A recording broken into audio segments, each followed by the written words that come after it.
Welcome to the South Burlington Development Review Board meeting of November 16th, 2021. My name is Dawn Philibert. I'm chair of the Development Review Board. And with us tonight, I'll introduce other board members.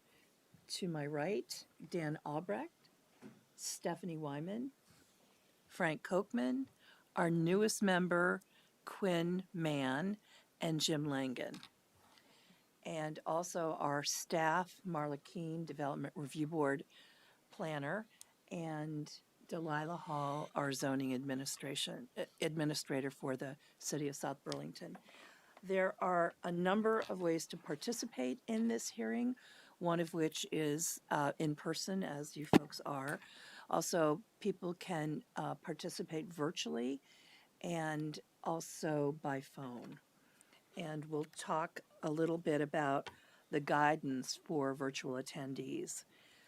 First of all, please keep your microphones muted and your cameras off unless you are actually participating in the item before the board.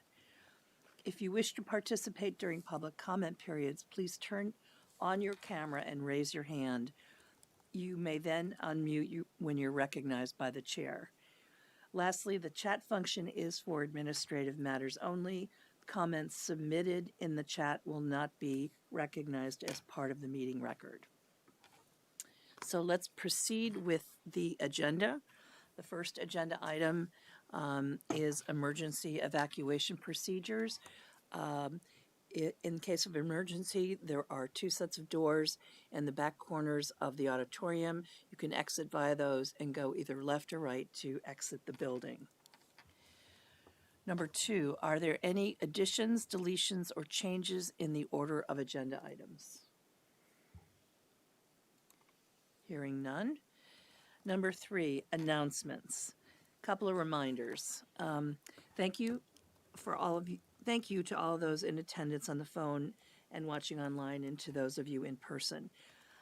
As a reminder, this hearing is being recorded, and anyone who wishes to participate in the hearing should sign the sign-in sheet at the back of the room or the virtual sign-in sheet online or on the chat box. This is necessary in order to be considered a participant should you want to obtain party status in order to appeal a decision made by the board. Anyone on the phone that would like to sign in to be considered a participant can send an email to Marla Keene at mkeene@sburl.com and provide your contact information. You can also submit comments in writing. I forgot to say that if you are participating virtually, you will have the opportunity, of course, to listen to the hearing and also participate during the public comment section. Okay, are there any comments and questions from the public not related to tonight's agenda? Hearing none, we will move on to item number 5. And this is continued preliminary plat application SD 2119 of 600 Spear FJT LLC for a planned unit development on an existing 8.66 acre lot developed with 7,000 square feet storage building and a single family home. I won't read the rest, it's available for you to see, but the applicant, after discussion with staff, requested continuation of this hearing to December 7th, 2021. So I would entertain a motion to continue that hearing. So moved. We have a second? Seconded. Thank you. Any discussion? All in favor of continuing that hearing to December 7th, say aye. Aye. Opposed? Okay. That hearing will be continued till December. Number 6, continued miscellaneous permit application MS 2104 of Larkin Realty for stream alteration and stormwater drainage modifications at 1195 Shelburne Road. The board continued this application from 11/2/21 in order to allow deliberation to determine whether to invoke technical review. No packet materials are provided. So the board did in fact have a deliberation earlier tonight, and we decided that this application does not meet any of the exemptions laid out in the LDR 12.01C4. And we looked at it carefully. We had legal counsel, but we came to the conclusion that it does not meet any of those exemptions. So with that, I will entertain a motion to Madam Chair? close that application or the hearing. Before we get into the motion, I agree with the board's decision, and then the overall discussion, but for the record, personally, I found this project, what's the word? A relatively minor project, but it just doesn't fit within our bylaws, so I'll just, for the record, that's just me saying that, so. And that happens sometimes, and it's tough for all of us, but, Don, before we go any further, I'm recused from this, so I'm just gonna. okay, thank you, Stephanie. You know, well, I wasn't present since we haven't formally acted yet. I saw that Dave Marshall was attending. Do we want to give him a chance to speak to the matter before we close the hearing? He knows which way we're leaning. Is he? I thought I saw him on the, as one of the virtual attendees. Okay. I certainly have no objection to that, Frank. Does anyone else object to that? Not if he wants to speak. No, okay. Dave? And for the narrow question, is there an exemption that you think applies and why? Okay. Thank you, Frank. Dave, are you with us? Dave Marshall here. Frank, thank you for the invitation. I will admit that this is a direction that we had not anticipated, and at this point in time, not sure if we're in a position to basically provide a suitable response to the board's determination that nowhere in the regulations can a project of this particular type move forward. But at the same time, I respect the comments of Dan Albrecht only because of his specific understanding of what these particular projects do entail, and with his own experience in the industry. If that's the board's, unfortunately, if that's where the LDR has put us, then there's really no other position that we can proceed with. So I find it extremely frustrating, but nonetheless, I wish I could provide you a silver bullet in order to basically move forward, but the board, through its own deliberations, as well as with, I presume, input from the city's attorney, has come to this particular conclusion that the ability for a project of this particular type to be approved by the board is just not there. So I find it frustrating, but nonetheless, it obviously represents an item that needs to be corrected in the future as far as the planning commission's work on subsequent modifications of the LDRs. So out of all that, I guess I'm not sure what else I can provide to the board. Thank you, Dave. And for what it's worth, we found this frustrating too. We really struggled with this. So that's the nature of the beast, I guess. I move we close MS 21-04. Thank you. Do we have a second? I'll second. Okay. Any further discussion among board members? Okay. All those in favor of closing miscellaneous permit application MS 2104, please signify by saying aye. Aye. Aye. Aye. Chair votes aye. Any opposed? Okay. The hearing is now closed.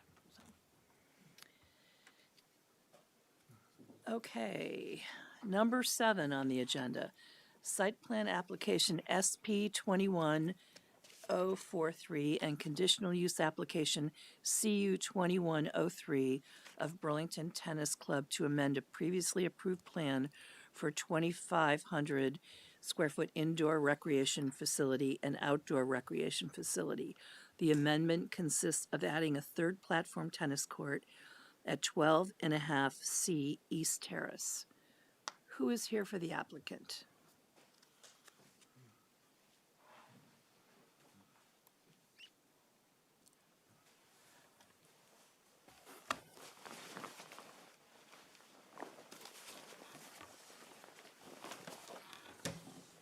If you feel more comfortable sitting farther apart, one of you is welcome to use the podium, but if you're comfortable, feel free to sit where you are. Okay. Just make sure the little green light on it's green, but it'll be bright green if it's on. All right. Looks Showing on. looks It like looks it's on, yeah. Please introduce yourself and then I'll swear you in. My name is Jacques LaRose. I work for Civil Engineering Associates. I'm the engineer on the project. What is your first name, please? Jacques. Jacques, thank you. And I'm Errol Natras. I'm the tennis director and membership manager at Burlington Tennis Club. And your first name again? Errol? Errol, thank you. All right. Would you both please raise your right hand? Do you solemnly swear the testimony you're about to provide is the truth, the whole truth, and nothing but the truth? Yes. Yes. Thank you. Why don't you give us a little brief overview of your project, your proposal, and then we can go through the several staff comments. Sure. So this is an existing 7.5 acre site located off East Terrace. It's an existing tennis club. They have a main building, a pool, a number of tennis courts. As part of those courts, they also have what they call 2 platform tennis courts. I think they're also referred to as paddle tennis. As part of this project, we'd be looking to add 1 additional platform or paddle tennis court. The court's made of aluminum. It's actually elevated and heated underneath to allow play of the sport during the winter time. It's lighted. As you know, it gets dark early in the winter, and it's pretty much exactly the same as the existing courts are that exist today on the site. Thank you. Do you have anything to add, Errol? No, that was quite a good summary. Okay, good, thanks. So let's, Can I ask a quick question? sure. Would these paddle tennis courts be used year round or? No, they're only used in the winter. You can play the sport year round, but just the nature of the ball, it flies through the air pretty quickly. It's like a compact rubber ball. I So remember if you vaguely. do play in the summer, you have to, adjust the ball and change it up, and we don't do that here. I know that. But it's an outdoor court, is what It's an outdoor court, yeah. But it's primarily used for winter. I remember playing it decades ago. Yeah. Yeah. Okay. Thank you. Thank you. Any other big picture questions before we go through the? Okay.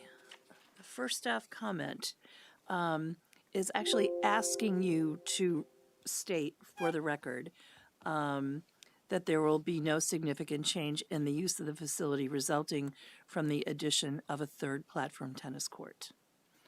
That Could is you just provide that in testimony for us? Yes, yeah.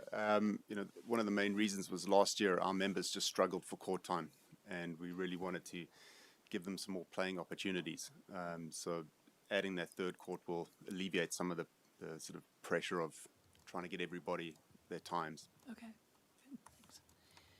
Do you allow pickleball? We don't have pickleball at the club, no. Okay, thank you. I think that satisfies us. And the other staff comment is the second one, and it's about the photometric drawing and a question of how do you reduce the glare to the other properties and show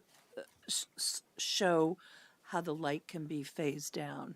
That's probably not the correct engineering word, but I think it's generally correct. I mean, so these lights are 23 feet high. Generally, the higher the light, the less glare you have, as the intensity is not as bright off surfaces. The actual lights themselves are a significant improvement over the existing lights. And when I say improvement, I mean they're actually downcast fixtures, cut off. They use much less energy. They're LED. In general, these lights are actually they're a safety upgrade primarily for the courts, as they'll allow better viewing of the ball.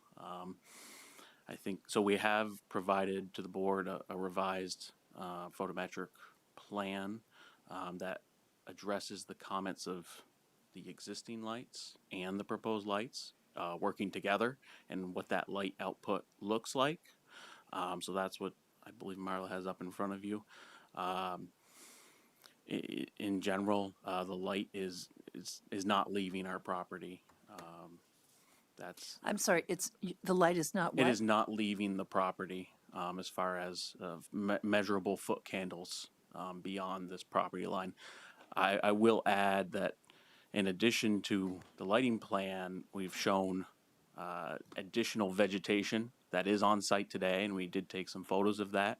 I think that provides an additional buffer for any potential glare or light that wouldn't expect it to reach that far, but in the event that somehow it did, off glare or whatever reason, it would be diffused by the existing vegetation. Thank you. I noticed that the comment said glare on other courts. Was that intention? Was that just a slip? I mean, the issue addressed was whether it leaked over into other properties. I did mean to say properties, yeah. Okay. That's Good catch. Okay, does the board have any questions about the applicant's response? Any additional questions? Okay. So I had sent around some extra photos that I took this weekend, kind of showing the view from the existing court and the view from what I assumed to be the corner of the proposed court based on the location of those propane tanks. I kind of stood at the propane tanks and estimated from there. So you can kind of see. So you just said, Jacques, that the lights are different than what's out there today? Yeah, well, they were recently upgraded. Oh, I should okay, so say. what's there So- today? So by the time I submitted the application, initially the lights have been upgraded between Gotcha. then and today. So the old lights were, I believe, halogen type, and I found in the original approval they weren't cut off either. So anyway, so the lights that are out there now that you saw, Marla, this weekend are the same lights that are proposed as part of the new court. So this first picture kind of shows the lights, and then if you go through the pictures, the next one kind of shows how the existing courts are screened by this evergreen hedge. And so the homes are to the left of the hedge, the court is to the right of the hedge. If you go to the next photo, I'm standing at the corner of the existing court and looking towards the homes that are going to be most affected by the new court. So you can just see in the middle of the screen behind that tallish tree, there's a little bit of a building there. And then if you go to the next slide, I'm now standing at the corner of the proposed court, and you can see much more of both that red building and the building to the left of it. It's white. And you can see that the screening is more of a deciduous type rather than an evergreen type. And then I think there's one more photo. One before that. That's just sort of an overview of the whole thing. So this is just showing a zoom in of that vegetation, contrasting it with that evergreen vegetation. And then the final photo kind of shows a panorama. You can see the existing veg on the right, panning into the veg that's going to be between the proposed court and the homes, and then the rest of the property off to the left. Would you back up one photo, please? Can you do that? Yes, that house looks familiar. Oh, that's Okay. 22 East Terrace. Okay. So are you, and we'll find out soon, but are you aware of any neighbors who have concerns about the glare and the lighting? I'm not, no. Okay, all right, thanks. Well, if you have, I assume these are shielded and are downward pointed, right? And what you've made the representation that the light does not extend beyond the limits of the property. That is correct. So what glare would we be concerned with? Well, this is me as a person who's lived next to a property that has lights on it. And I look at this photometric drawing, and the peak values at ground level are 50-foot candles, 56-foot candles, kind of across the middle of the courts, and then by the time you get to the edge of the courts, this is at the ground. So I'm thinking if you're looking at these lights, it may not be shining in your window, but you will look out your window and see a bright light. So I just want to make sure that this is, not, I don't really have a good feel for lighting design, but 50 is a pretty high number compared to our standard of 3. But our standard of 3 is related to public nuisance, and I don't know that a tennis court would qualify as a public nuisance, so I didn't really want to play that card here. Yeah, I interpreted the glare comment as basically a reflection off surfaces, right? Because the light is pointing down, but it's possible that it could reflect off a surface, and that's perhaps what you're seeing from in your case, living next to a facility with bright lights. I will say, and maybe Errol can elaborate on the actual nature of the sport. Yeah, we have small diameter balls flying at high speed, and the visibility is absolutely necessary for safety. So, I believe, these lights aren't on all night by any metric. Errol, I don't recall what time, how late you. The scheduled. latest playing time is 9:30. Are they on like sorry, I'm jumping in. But I've been to sports facilities where there's like a little hut where you go and turn the timer on when you want to use the court. Is it like that, or are they just on until 9:30 every night? They're on till 9:30, so people generally have a court booked, and it starts at 8. The last court that you can book is at 8 p.m., and they'll go to 9:30, and then people turn off on their way out. What color is the surface of the court? Green. So not black, right? What's that? I believe there should be perhaps some photos we might be able to. Sorry, green peek and at. blue. My bad. It's green on the outside and blue on the inside. So not particularly reflective.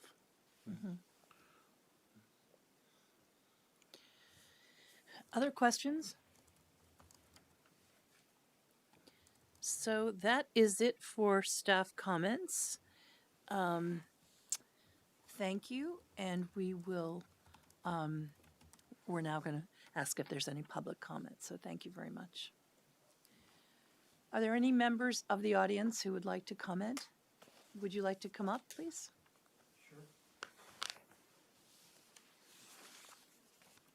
Can we stay here?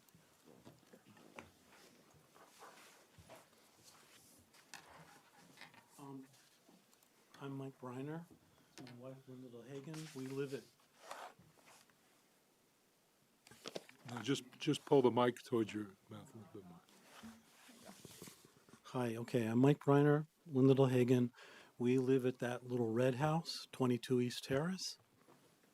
And my first question was answered when the existing spot is going in beyond a stand of cedars that was planted by the tennis club years and years ago. It stops at 20.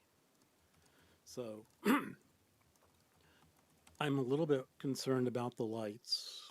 I have noticed this year that the new lights do have less glare. It's more of a presence than it is a glare, much like the ambient sound of the players themselves.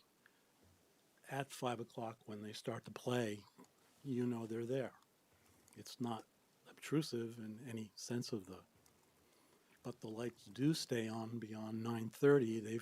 I stay up quite late. I've gone to bed over the years at 11 o'clock, 12 o'clock, and the lights will still be on occasion. But it's not an intrusive. It's just a simple, someone didn't flip a switch. But since this new court is going in past the barrier that the club put up itself, and it does switch to a stand of box elder and maple and behind our property line. I was kind of curious to see what was being discussed, and now I know the third court is beyond the line of cedars, and I don't know if that's an issue to ponder or not. But I just wanted to put a voice to that little red house that was being mentioned and spotted in the photographs. So, but the tennis club has been, you know, you've been doing this now for many years and have been, you know, very good neighbors. It's just a new ambience in the soundscape of East Terrace, you know. So just wanted to say that. So, Thank you. Thank you very much. Anyone else in the audience who would like to comment? Is there anyone online who would like to make a comment? Do we see any comments? No. Anyone on the phone? No. I'd like to make a comment. Yes. Tell us your name, please. My name is Liam Farley. I am at 20 East Terrace, so right next to the red house of 22 East Terrace. Okay. My question is not so much about the lighting, is more about the noise. When the two courts are operating, and it's not a great problem. It's just now I've had kids recently, and there is a lot of how do you put it? Sometimes obscene language, which can be, I can see it being a problem down the road as my kids get older and ask questions. But I guess my one concern is with three courts, would all three of those be operating at night simultaneously?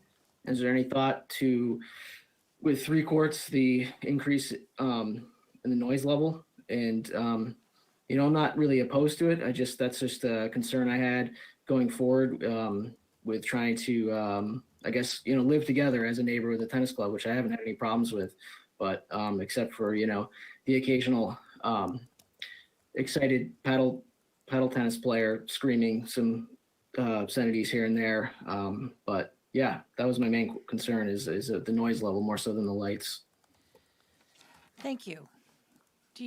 Do you have any response to that? Yeah. Well, first of all, on both counts, on behalf of the club, I apologize if people kept the lights on longer than they should have.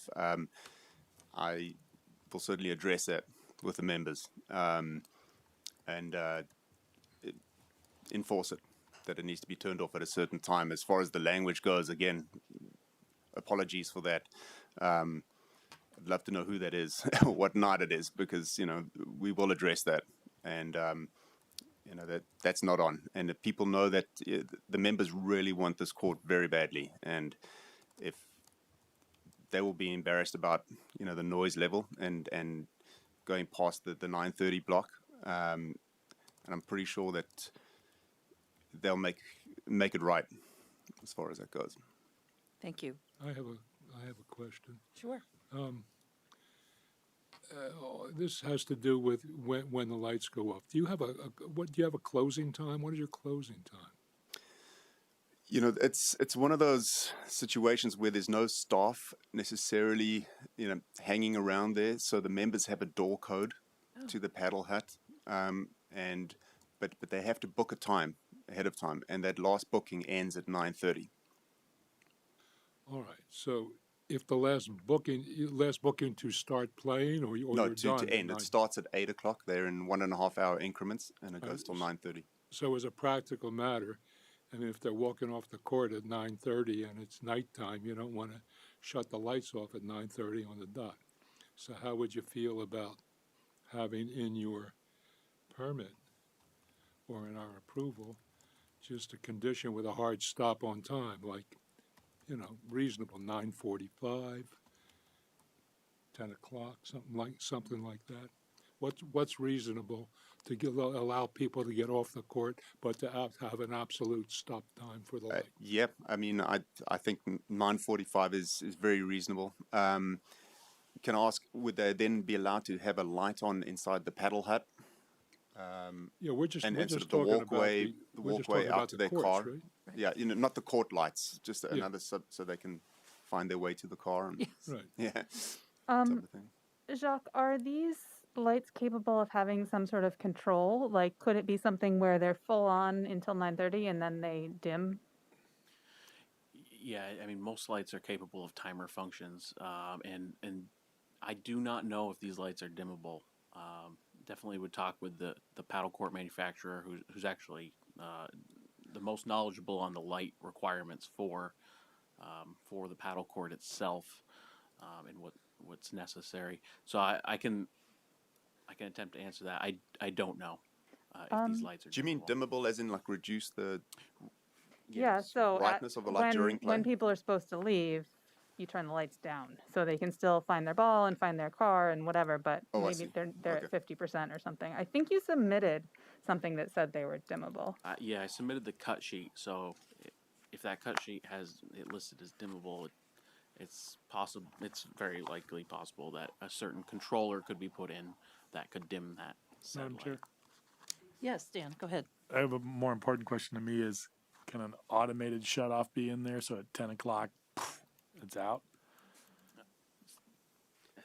I thought that might have been what we were talking about for the 9:45 time.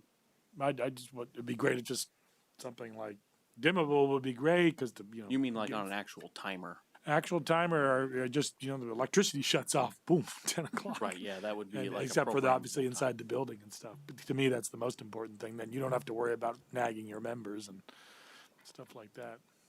Well, if we have an absolute cutoff time, whatever it is, I mean, I just want it to be reasonable. How they get it done doesn't matter.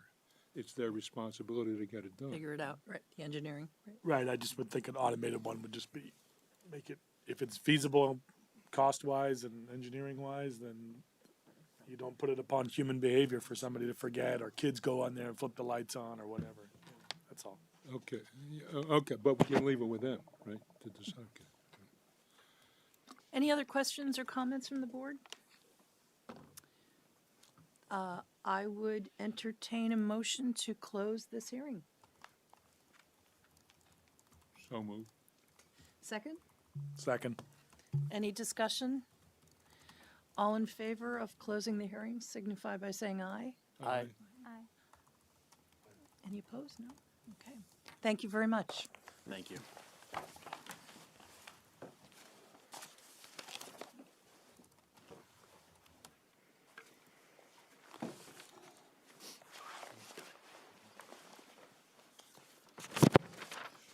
Okay, number 8 on the agenda, final plat application SD 2125 of Green Mountain Development Group, Inc. for the next phase of a previously approved master plan for up to 458 dwelling units and up to 45,000 square feet of office space. The phase consists of 2 four-story multifamily residential buildings on lots 10 and 11 with a total of 94 dwelling units, of which 79 are proposed inclusionary units, and 2 city streets at 255 Kennedy Drive.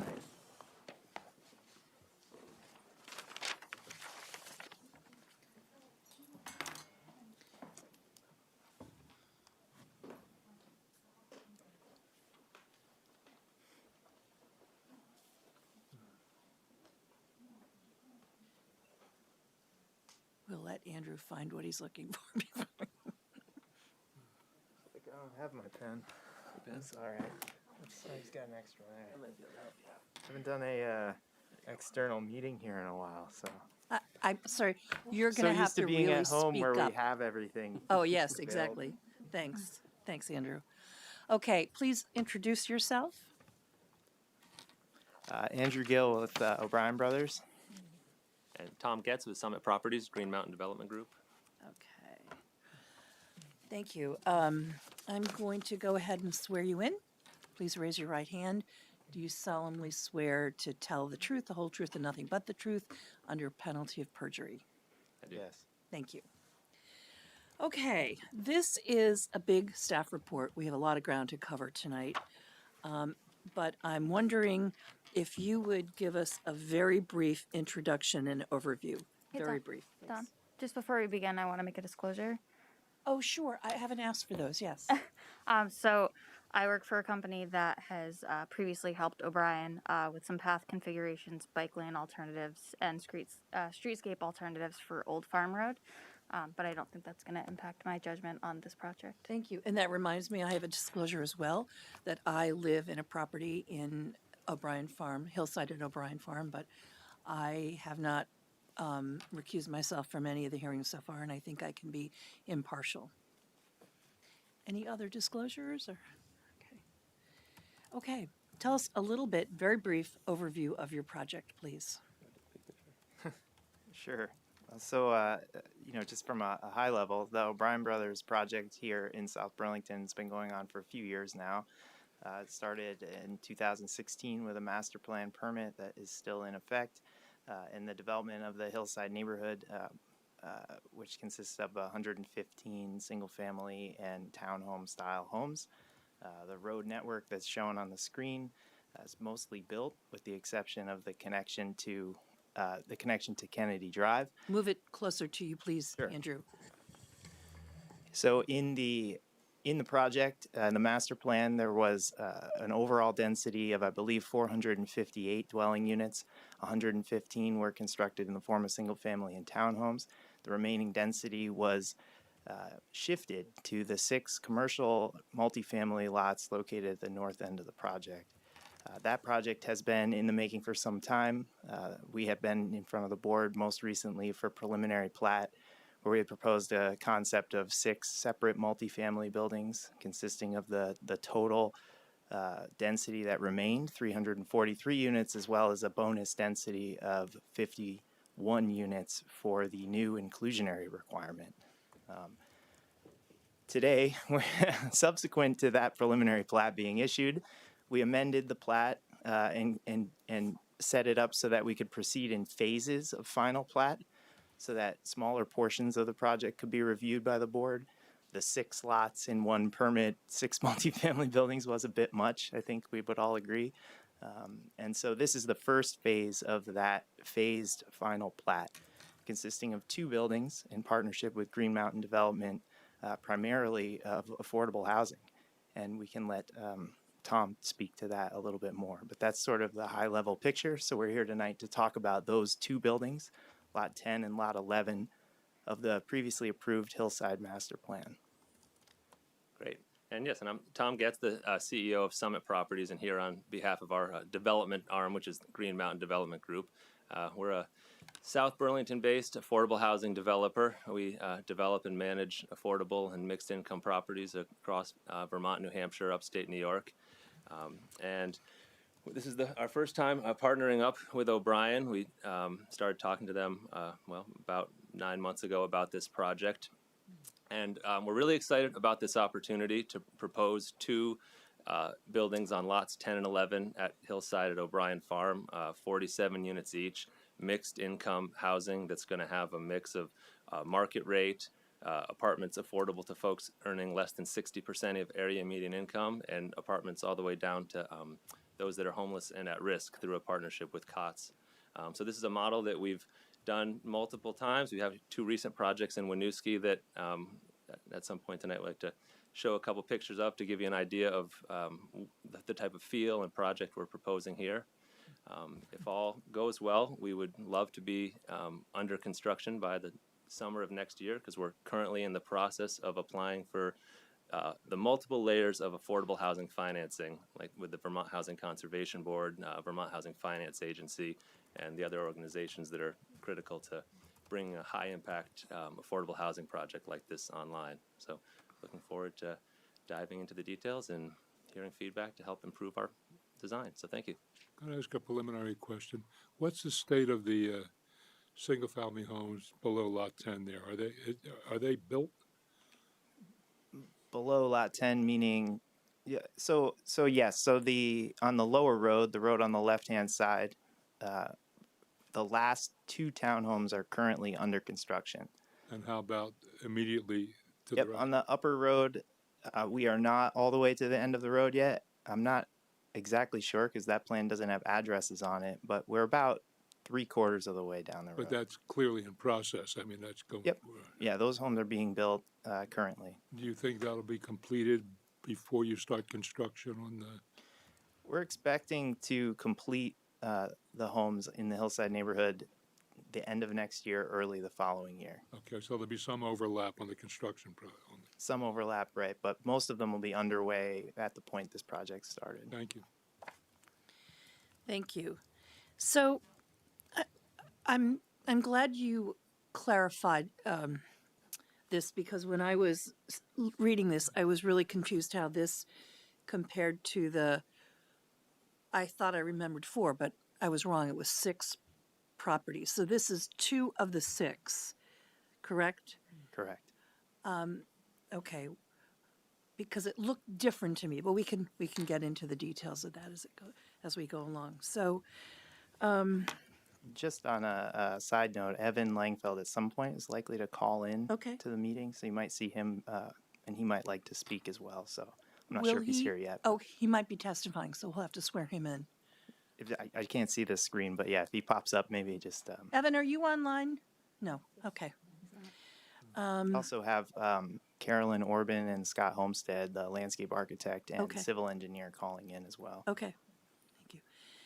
Okay. Excuse me, though. Sure. Go ahead. One more question. So the remaining, the other 4 buildings of the original 6 lie immediately to the, I'm sorry, I don't know, it's not clear to me where north is.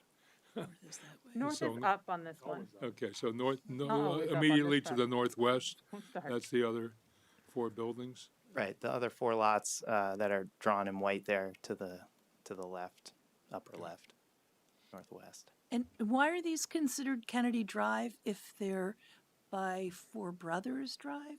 Sorry, this is me having too many things that I need to do. These 2 lots will eventually have addresses Okay. that are on Two Brothers Drive or O'Brien Farm Road. I just didn't get that far. Okay. So the overall PUD is at 255 Kennedy Okay. Drive. All right. Okay. All right. Let's start going through does anyone else have any big picture questions before we start going through the staff comments? One big picture question. How are the affordability going to be managed? Are they perpetually affordable in the deed, or how does that work? It'll be perpetual affordability through a housing subsidy covenant with the Vermont Housing Finance Agency. Gotcha. Thanks. And these are all rental units? All rentals, Okay, yes. thank you. Any other questions before we dive in? Okay, first comment. Staff recommends the board discuss and make a determination on this request for separate zoning permits. So they're asking if within this final plat, they can have essentially 2 phases of zoning permits, one for lot 10 and one for lot 11. And I guess the question here is, well, this is not just lot 10 and lot 11, but also the roads. So what's your proposal there? Yep, so I could speak to the road question. So it's a little bit of a dual discussion here, because the O'Brien brothers are sort of managing the roadway common infrastructure element, recreation paths, Kennedy Drive intersection portion of the project. But we're not managing the building portion of the project. So, if there are questions related to the road and that sort of thing, I'm happy to sort of jump in. But that shouldn't be our concern. Right. I'm just saying that I'm going to try and I'll be responding to those questions, and more Tom will be handling the questions related to the building. But remind me of the question again. I lost my train of It's thought. in relation to staff comment number 1. Oh, Staff right. recommends- So we're fine with the zoning permit for the road proceeding. I think we had submitted a phasing plan for the roadway construction. I believe there were 2 phases of road shown on the phasing plan. One was the connection to Kennedy Drive, and the other one was the wing that heads up toward Lot 11. So our sort of working assumption was that either of those could be constructed under a zoning permit, sort of per the usual guidelines, and so we'd be happy to pull those zoning permits, one or both, if required. Does that give us what we need? I'm sorry, I didn't actually see, you submitted a lot of stuff, including 56 pages of text, which I will complain about till the day I die. I didn't see a phasing plan for the roads, but what you're saying is you would be okay with attaching a requirement to pull the road permit with the first building permit. Sure. Yeah, that's been our plan with these guys. The distinction I'm trying to make is if, I don't know if you want to pull the plan up or just the cover sheet that shows the white lines, but there's a portion of common roadway that's north of the four-way intersection, which would not be required if Lot 10 were the only building to be built. Page 28 is a good one. And so that's where I'm saying if Lot 11 is the first building to be built, then we would build both sections of roadway. But if only Lot 10 were to be constructed, we would build to the four-way intersection and not north of it, is what the distinction I'm trying to make. Why is it you don't know which building you'd build first? And this was one for me to answer. So with the two buildings, we currently have simultaneous applications going with the Vermont Housing Conservation Board and Vermont Housing Finance Agency. So it's some overlapping but separate funding sources.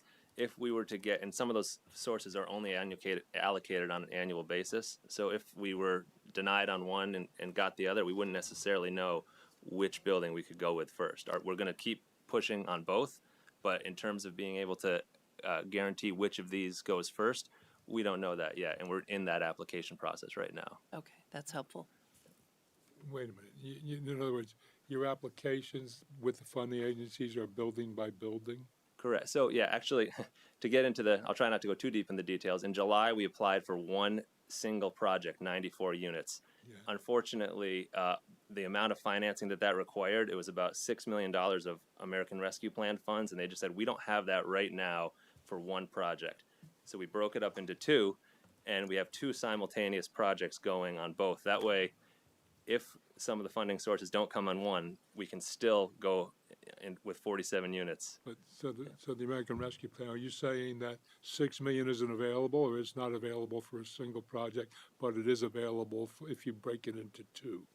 So on lot 11, we are applying for 9% tax credits, but that doesn't require any American Rescue Plan funds. On lot 10, we're applying for a little over 2 million of Rescue Plan funds with the 4% tax credits, which give a little bit lower equity. Yeah, I understand. We couldn't, and you know the affordable housing program. So there wasn't enough of all of those resources to give in one project. So we broke it up into two and have one project going where we're hoping for 9% allocation, a separate project going. And I could be happy to run through the. Okay, so the 9%, but the 9% is pretty competitive. Very competitive. 4% is almost a walk. So my question to you is, which one is the 4%? 4% is the 10, which would be a walk if we knew that the American Rescue Plan funds were going to be eligible, which right now there is question at the state and federal level whether they'll be eligible to pair with the tax credits. VHCB is very optimistic that that's going to happen, but if for whatever reason those rescue plan funds fall through, then that could delay the timing on 10. Is there some legal proviso there? Because let me be clear here. I want to see the road get built Yes, me too. promptly, right? Yeah. Is there some reason to think that you can't pair them? So the current Treasury guidance says that American Rescue Plan funds cannot be paired with any loan greater than 5 years. Technically, those need to actually, if it's going to work with tax credits, it has to be at least 15 years. So until Treasury changes that guidance and says that American Rescue Plan funds can be loaned on a 15-year or greater loan, they're technically ineligible. The state, if you talk to VHFA, VHCB, they're very optimistic that this is going to change. That's why they've allowed us and every other affordable developer to apply for these funds right now, pair them with tax credits without that confirmation yet from Treasury. There's always that possibility that takes months and that drags. And so these 4% projects that need the ARPA just sit there. So that's why we're going for one with ARPA, without the ARPA, on a straight 9% deal. So if you got the straight, so help me understand again why you can't commit to the road regardless of which one you get. Well, Yeah, we would need the road to serve our project. So, I mean, the building 10, we would need the intersection and the road. The roadway past and- connecting to Kennedy Drive, we're saying we would build in both scenarios. The portion I'm talking about would be the portion north of the four-way intersection, which is basically serving as a driveway to Lot 11 and dead ends at Old Farm Road. We don't need that portion until Lot 11's built. As long as we get the four-way intersection, we get the access to Kennedy Drive, and we get O'Brien Farm Road all the way to that four-way intersection. As long as we have that, by the time we are at 10, then our residents' needs will be met. Okay, but if you get 11, then you're gonna need. If we get 11, we need the rest. I got it. Immediately. Thank you, I understand. And Other that question? we understand that, and we're fine with that. We would just ask that if it's not 11, that it would be the one phase. Any other questions about this? All right. So are we good with number one, Marla? Yep. Okay. Board? Yeah. Number two, staff recommends the board confirm with the applicant that all units in the multifamily mixed-use portion of the master plan are proposed to be rental units, and you've already said. Well, that's for the ones that Tom's proposing. Are all the other buildings proposed to be rental? Andrew? So currently, yes, Okay. they are. Well, we'll And go with that. yeah, the only thing, it's a odd request, but I guess I would say, there's always a chance that some building or some person might want to do something different, potentially a condo unit or something like that. And so I guess to the extent that it can remain flexible, that would be great. If it can't, then it can't. I don't know all of the different workings, but this is planned as a rental development currently. It would be very difficult. No, it would not be possible to allow every possibility that may occur in writing a decision on this application. Specifically, the number of required inclusionary units varies if it's rental versus ownership. My recommendation would be to write the decision according to the best plan that they have, and amendments are always possible. Okay. Yeah, we certainly understand that those rental units are different based on for sale or for apartment.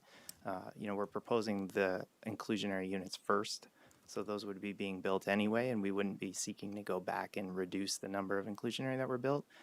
If an ownership proposal was made, we would look to build the required inclusionary ownership units within that proposal. So I guess I'm just saying that we just don't want to preclude the ability to do that as well at some future date. Okay. Thank you. Moving on to staff comment number 3, which I can't read. Well, wait a minute, I don't think that's a resolved issue yet. Okay. Would you back up to the staff recommendation? To number 2. Yeah, Okay, go ahead. what I hear the applicant saying is, no, we're not gonna confirm that. I mean, we should require that, no? I guess it's unclear to me why that would. The point that I'm making is that we have a phased final plat permit. We have the first phase coming in. We have a second phase that we're going to be filing for 2 multifamily apartment buildings imminently within a number of weeks, which will be the next 2 lots in the development. There will be hang on a 2 remaining lots that are 4-ish years out in the phasing permit. Maybe Where I'm I speaking to. misunderstood. Marla, your comment goes to all of the multifamily mixed use and not just these 2 lots. Okay. No, well, why do we need to know that now? Because the number of inclusionary units that are required depends on the mix of rental and for sale units. Okay, but we don't have to nail it down now. We can, if they're not, if they're proposing something that violates the inclusionary rules, we can simply say no later, right? when they come in for those additional lots, for those additional units? Yeah, we would write this decision on the assumption that all of the units for lots 10 through 15 are proposed to be rental. And if that changes, cross that bridge when we come to it. And as part of their obligation, or as part of their condition, there will be a restrictive covenant that they have to record with that number that, from that formula for this decision. If they choose to amend it later, they would have to Well, all right, get a I'll- new restrictive Yeah, covenant. I think I'll leave it up to the board for deliberation. We'll do it as we see fit. I think that works. All that I'm saying is that if you base the decision on them all being apartments, then there'll be 15% of that entire number required as inclusionary. We're going to satisfy that with this permit that's in front of you now.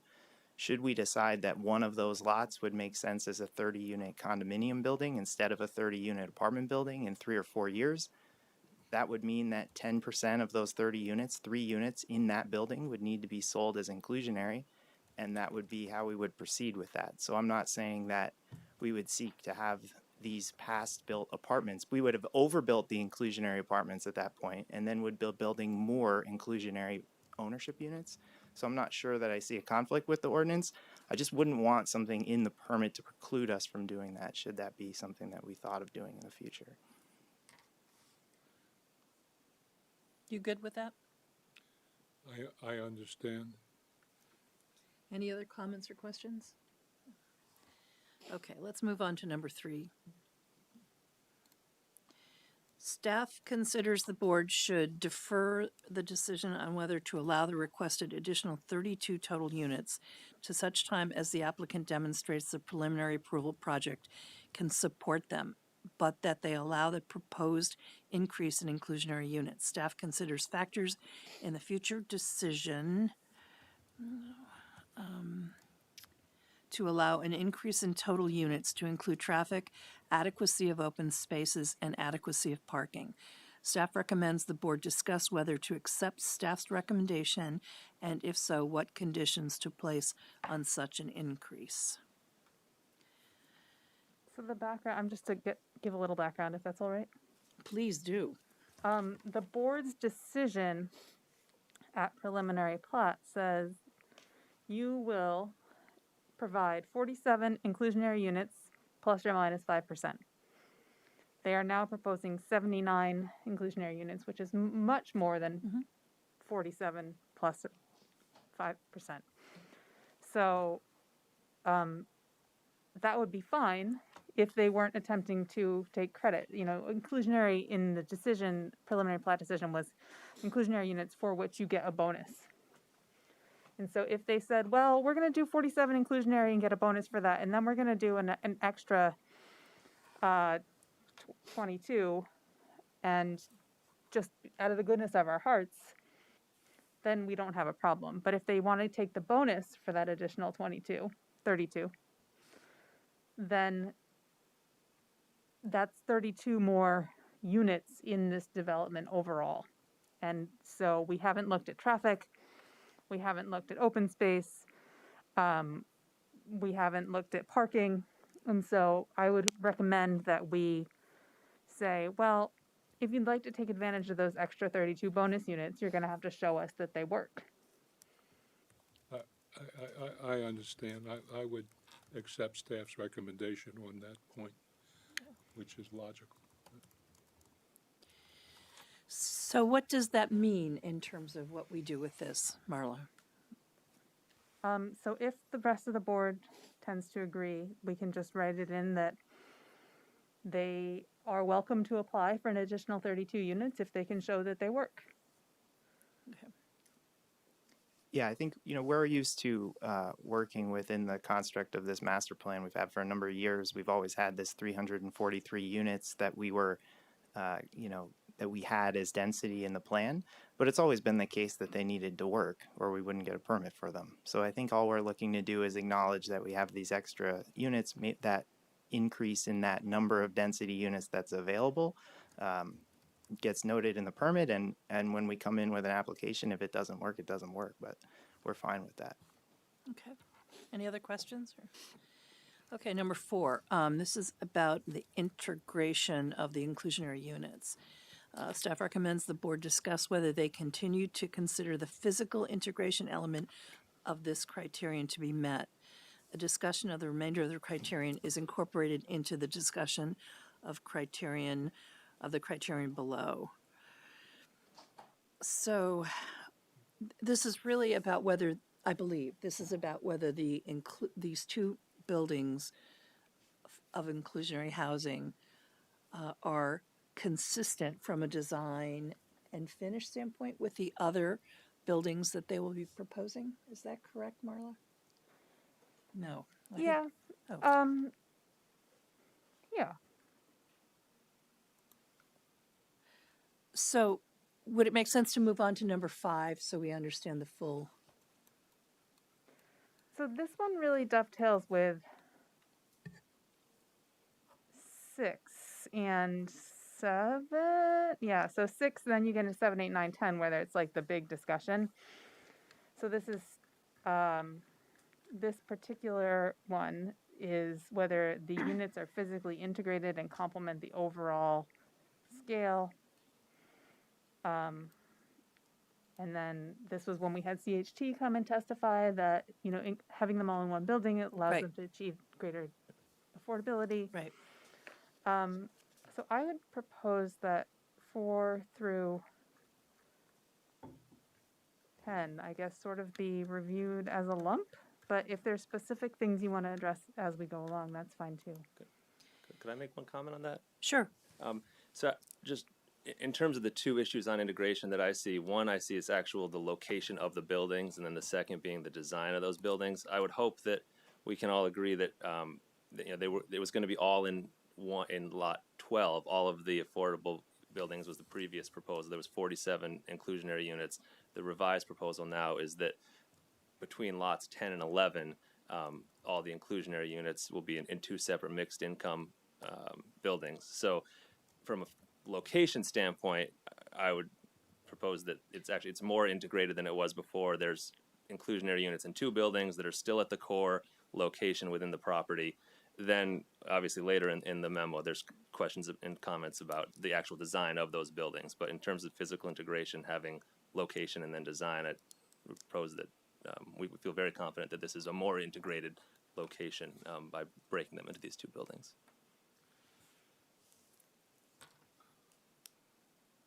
You sounded like you were going to make a comment or ask a Well, question, Frank. This is a concern of mine, and it goes back to, it's a slight digression. I guess there's a lot to do. I'm going to say it anyway.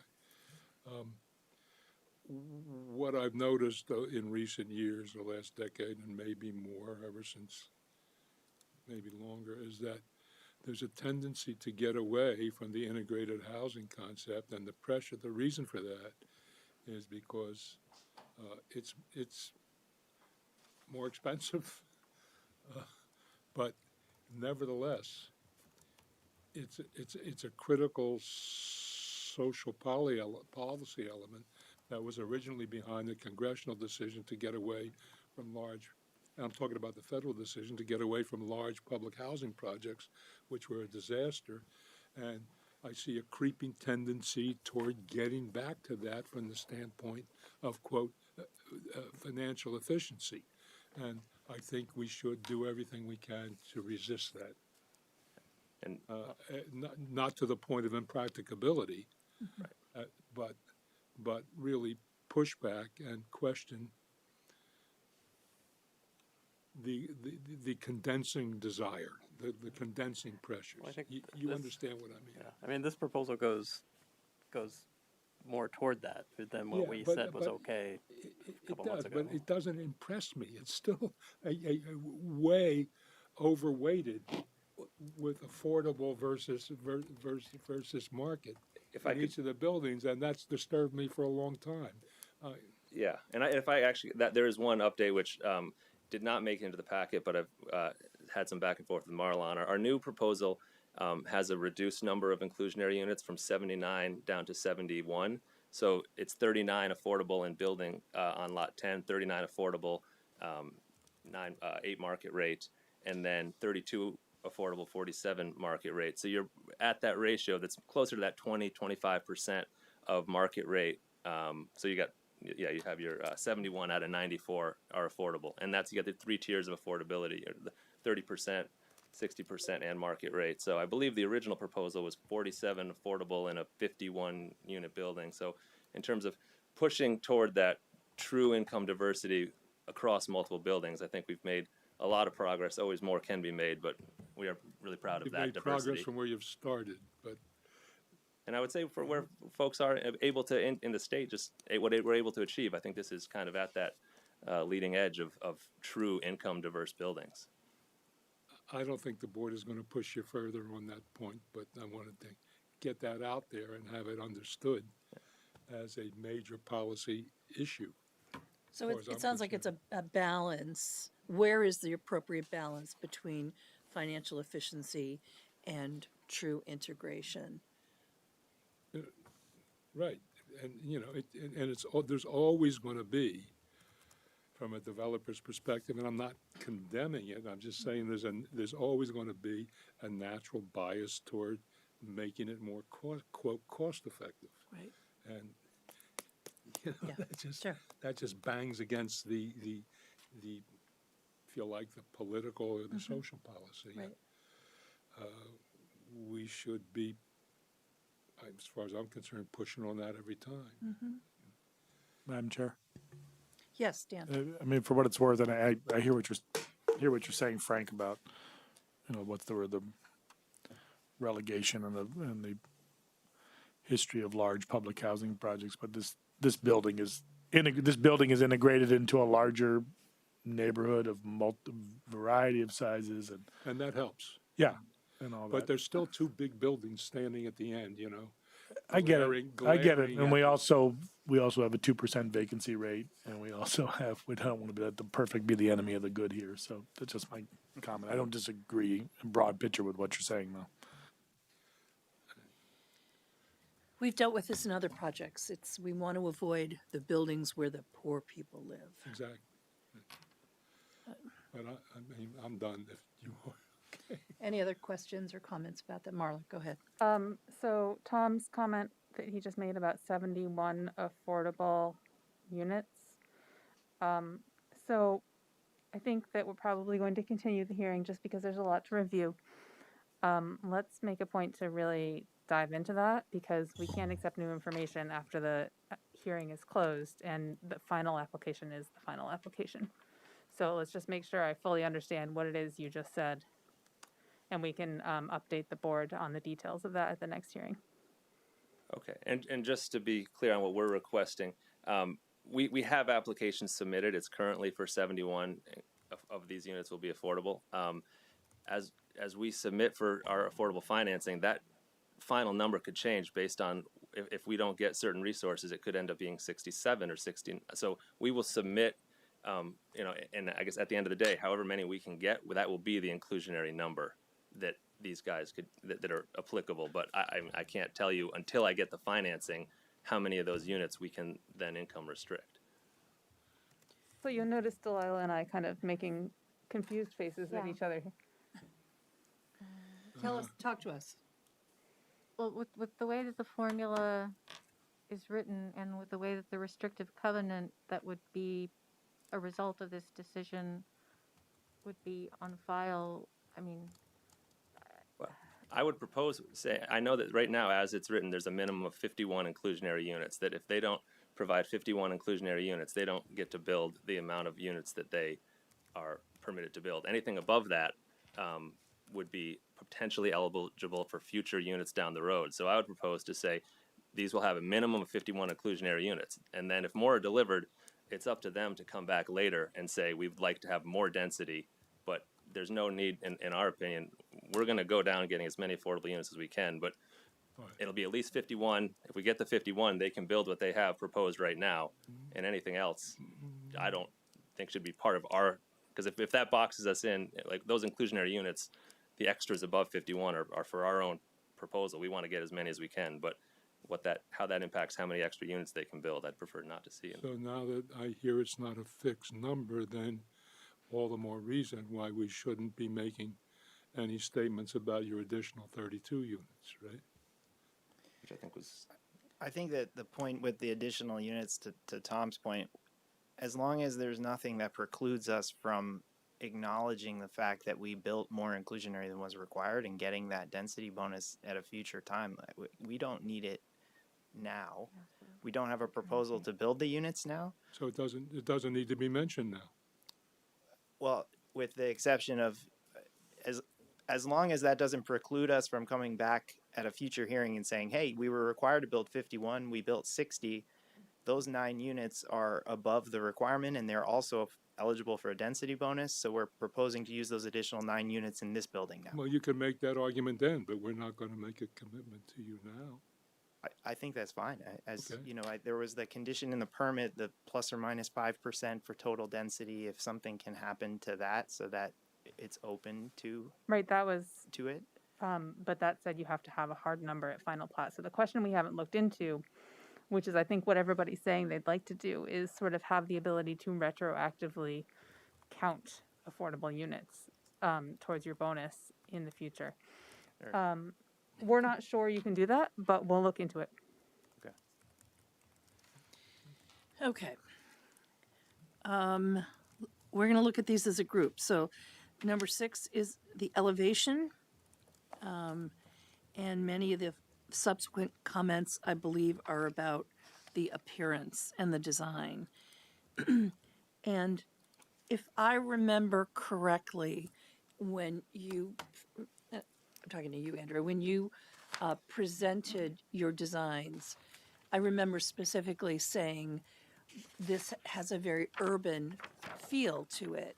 And you and Evan said that that was intentional, that there's definitely a transition from the kind of traditional homes to this complex, and that the design being more modern or urban was intentional. But it looks now like the design of the proposed 2 buildings is very different than what I remember it being. And I'm wondering if you can speak to that. Sure, I think certainly the case that we expected a transition from the more residential to a more urban setting in this area of the site as the project continues to the north toward Kimball Avenue. The roads are getting bigger, parallel parking is getting added. We're increasing the landscaping and street type functionalities as we're heading that direction. So absolutely the case. And in terms of the specific architecture that's proposed, I think we sent some pictures in, and maybe Tom wants to speak a little bit to how they came about their designs. yeah, I know we have a lot of specifics, I know, in the staff comments to get into, but I'd love to be able to just give a little overview of how we came up with this design. I don't know, Marla, if you could, do you have a 3.1, that one of those that just kind of shows the elevation? So that Delilah runs the screen. oh, sorry. 38 in the packet. And I can start have your- before that. So You can go back. overall, our goal was to come up with a design that included varied, high-quality materials that took a transition from the existing single-family homes, because these Lot 10 is that's the transition point. You've got the single-family homes, and then you have a transition to these buildings on Lot 10 and 11. So what we wanted, we looked at the initial sketch plans, which were pretty heavy on brick and glass, without any of the sort of some of the colors that we'd added here, the cement clapboard siding. So what we were hoping for was a building that made a transition from those single family homes into this more urban streetscape. And we obviously spent a lot of time reading the staff comments, or things like the activating the intersection. So we have these amenity spaces that are going to be usable amenity spaces at the corners.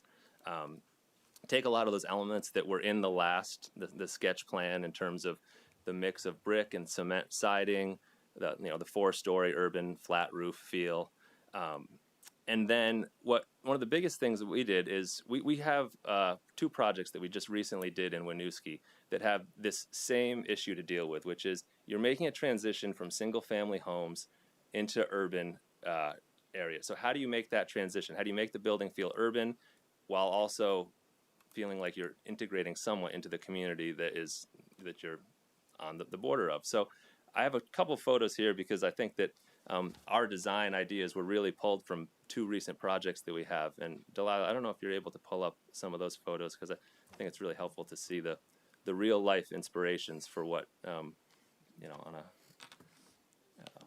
elevations don't always really speak as well as the real photos. No, this is a memo, sorry.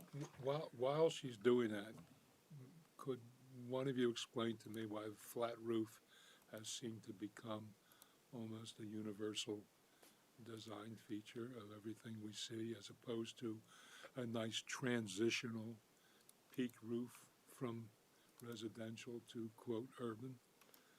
Oh, what is it?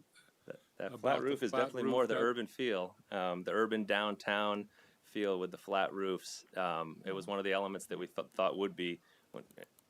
You can speak to how it was discussed at prior hearings. My knowledge of what was discussed was from the staff comments and the minutes, which were they want the urban feel, that flat roof at these intersections to leaving the single family home section. So that was my view on how staff and the board And why is flat roof synonymous with urban feel? with downtown. I don't know. The pitch roof is more residential, and those. I don't know if I have a deeper response I than don't that. think that there is. I think it's an architectural preference. But that's it? Yeah, hi guys. This is Evan Langfeld from O'Brien Brothers too. I'm sorry to join late. And Frank, one of the Evan, this is Dawn. Can I interrupt you for a second? If you're going to testify, I need to Sure. swear you in. Raise your right hand, please. Do you solemnly swear to tell the truth, the whole truth, and nothing but the truth under penalty of perjury? I do. Thanks, Evan. Go ahead. Thank you. Sorry for interjecting late.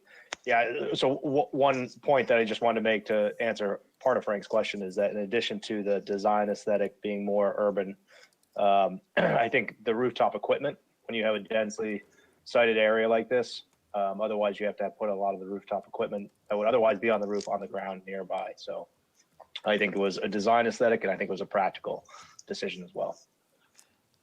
Thank you.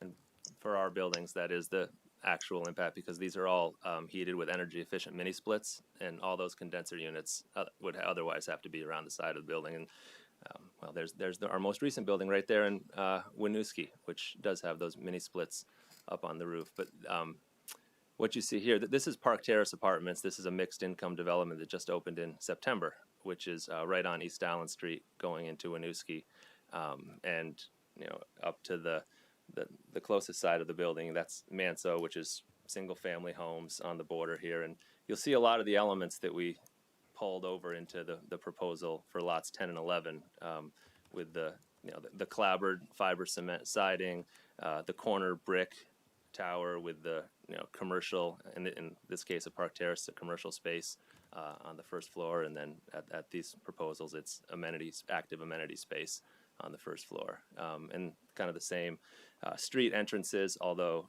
similar to the lots 10 and 11, the actual street is, due to the sloping nature, it's actually a parking garage. So if you go to the next one, this is the actual building that as built now, just kind of looking at that angle, that this is akin to the angle you would see coming from the single family homes where you've got, akin to the angle you would see from the intersection, the four-way intersection, where you've got the brick, the windows, then the first floor commercial space. Does the project in front of us have any commercial space included, or was it already? It's got this one corner right there, so that's a cafe space. That's a time. This is Winooski. I mean, your project. No, it does not have any commercial, all residential. And this is the look at from the street view, and just included this picture to highlight what you're seeing in the bottom row there. That's actually looking into the parking garage, and based on the way this sloped, we had to have parking garage on the street level. It's not ideal for a residential feel. We prefer to have apartments or other space, but given the sloping nature of this building and lots 10 and 11 that had to be parking garage. So the way we tried to activate the street space was to have this nice cedar siding on the entrance, and then we end up in this design using actual windows into the parking garage. I saw that in the sketch plan, the proposal was to use slats and some decorative inserts. Those are, to me, I like the windows because you feel like you're walking by more of a residential, but I'm also open to, if the board aesthetically feels that the slats and decorative inserts are preferable, that works too. There are two ways to address this issue of you have a parking garage on this level. And then this is an example of the building right across the street from, it's another mixed income, 39 units, 27 are affordable, 12 are market rate. The one we just looked at was 45 units, 33 affordable, 12 market rate.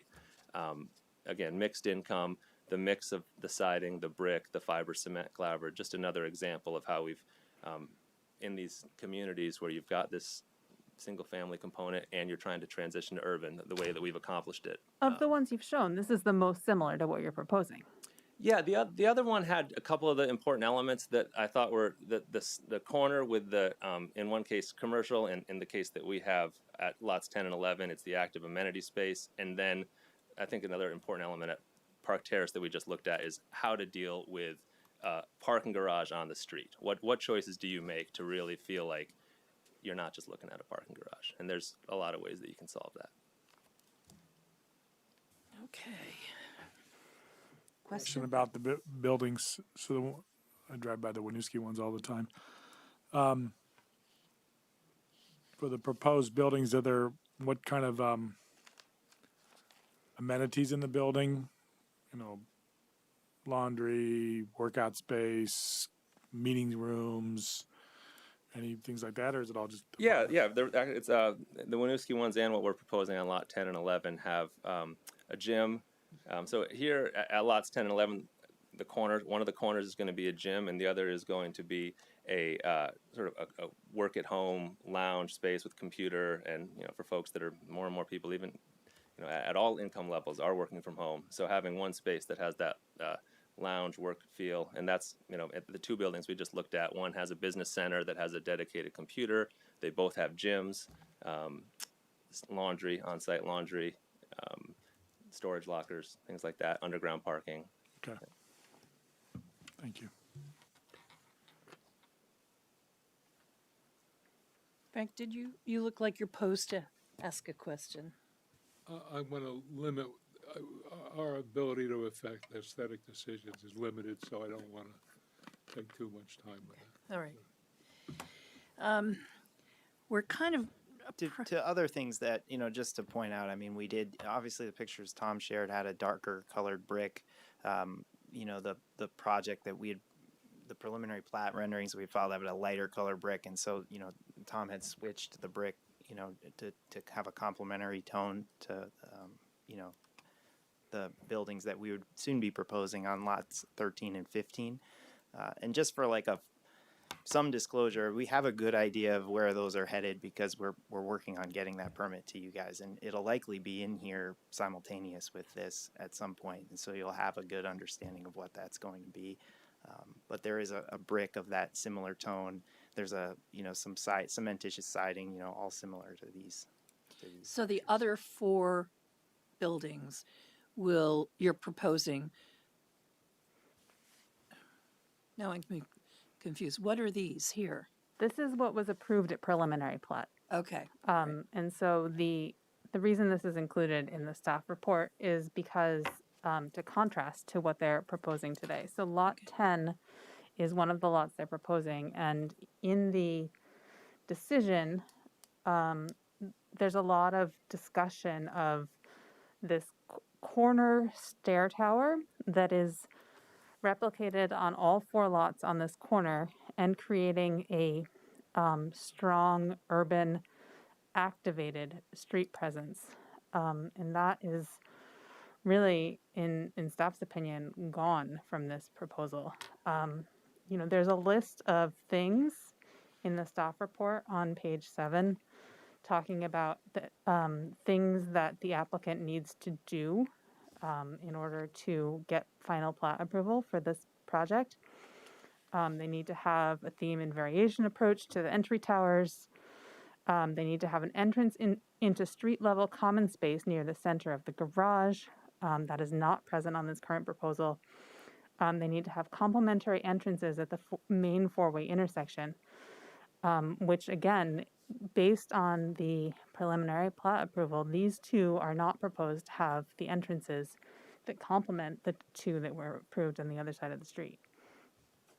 And there's a whole list of other things as you go through the staff report that just aren't really showing up in these buildings. One of the things that I specifically wanted to call out is the main entrance of the previously approved buildings is at the corner. And this current proposal does have an entrance, but the entrance is to a stairwell.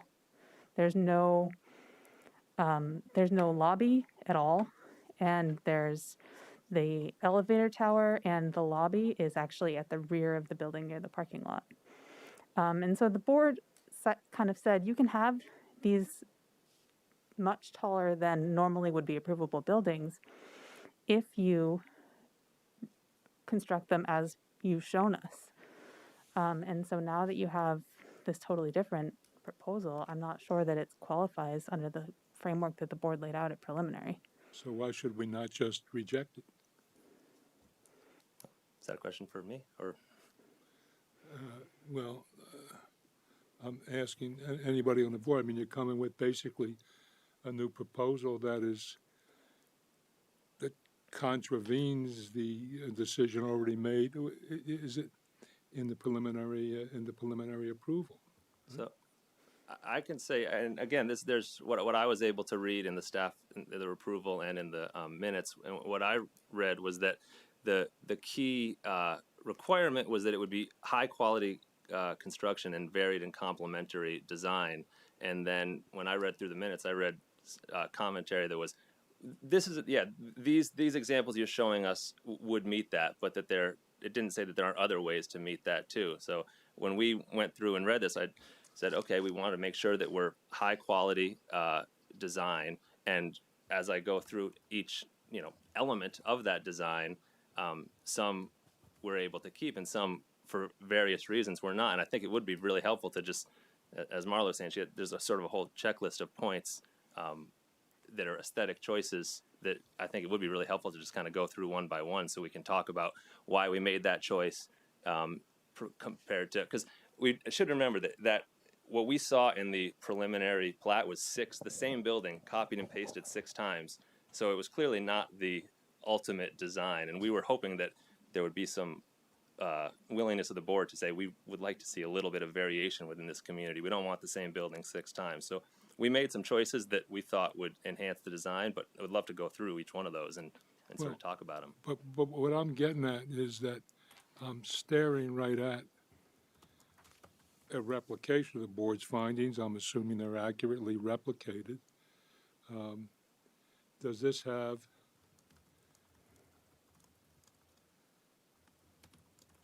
slatted, just being very specific, slatted ventilation and decorative inserts to screen street-level parking, street-level garage openings?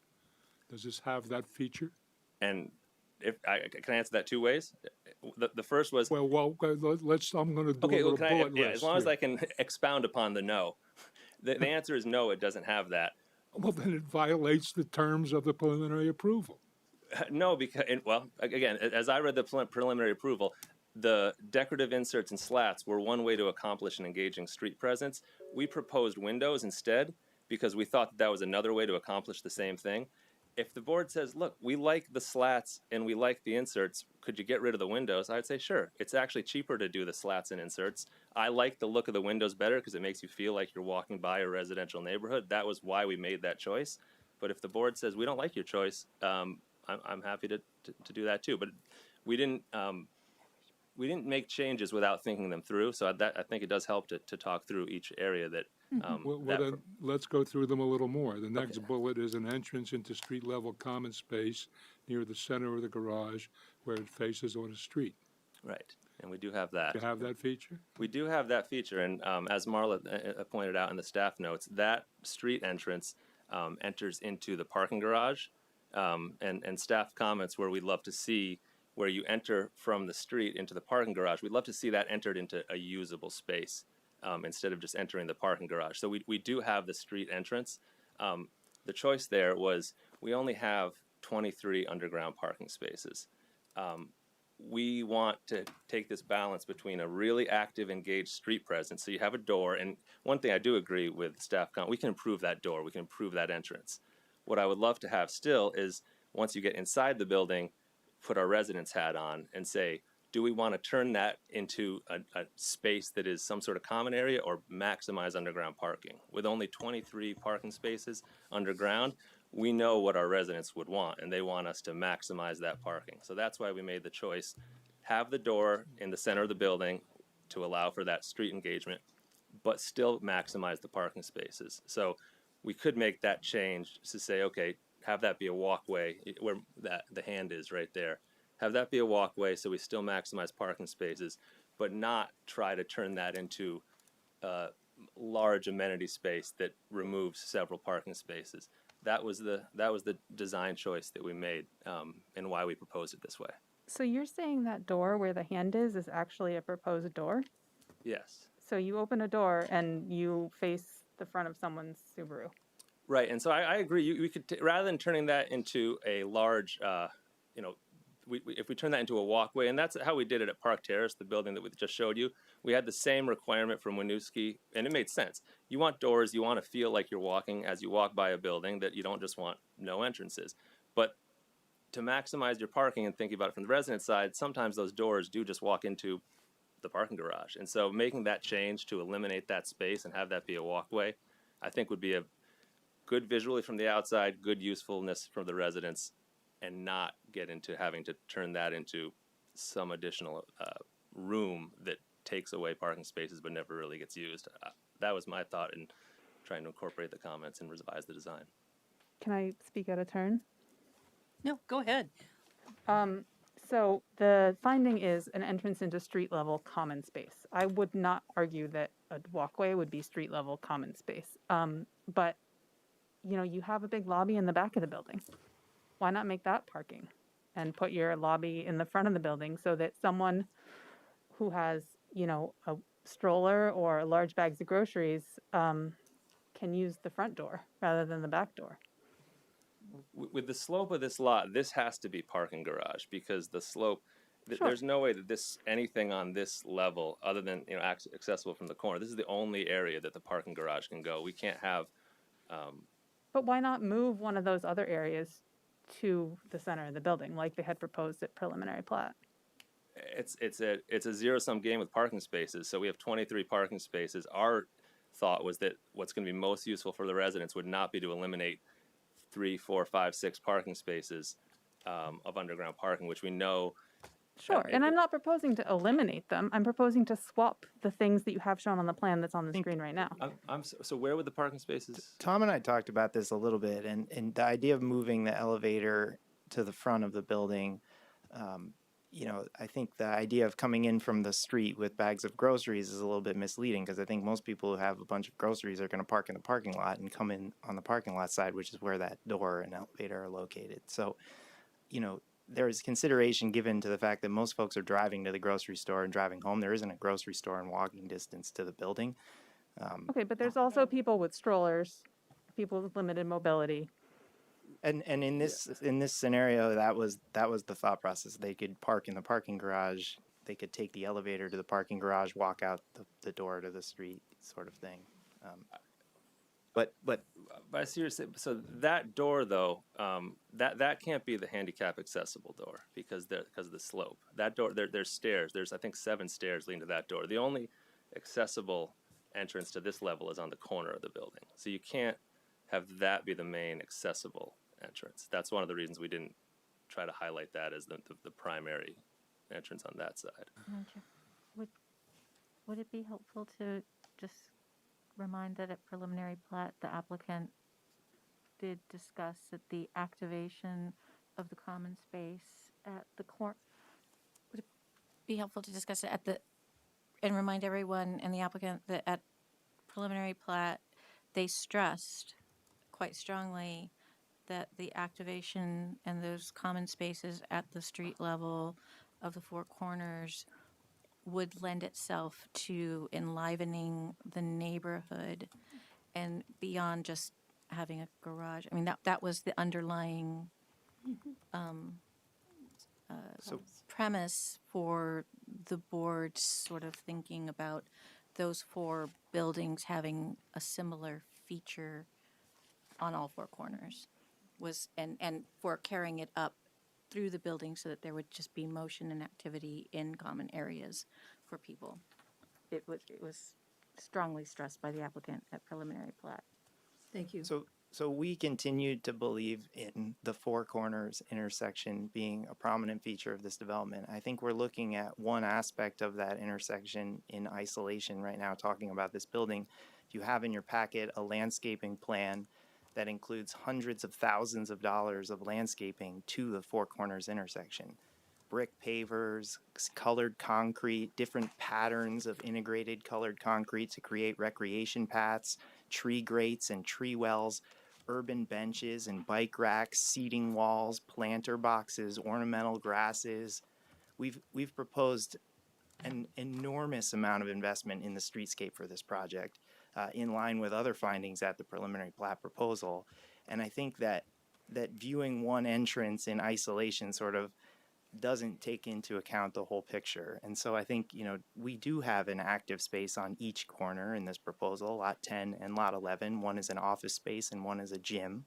They're fully glassed storefront, aluminum storefront, glassed in areas. The landscaping plan outside is for pavers, for planters, for bike racks. And you can go to that plan and look at that.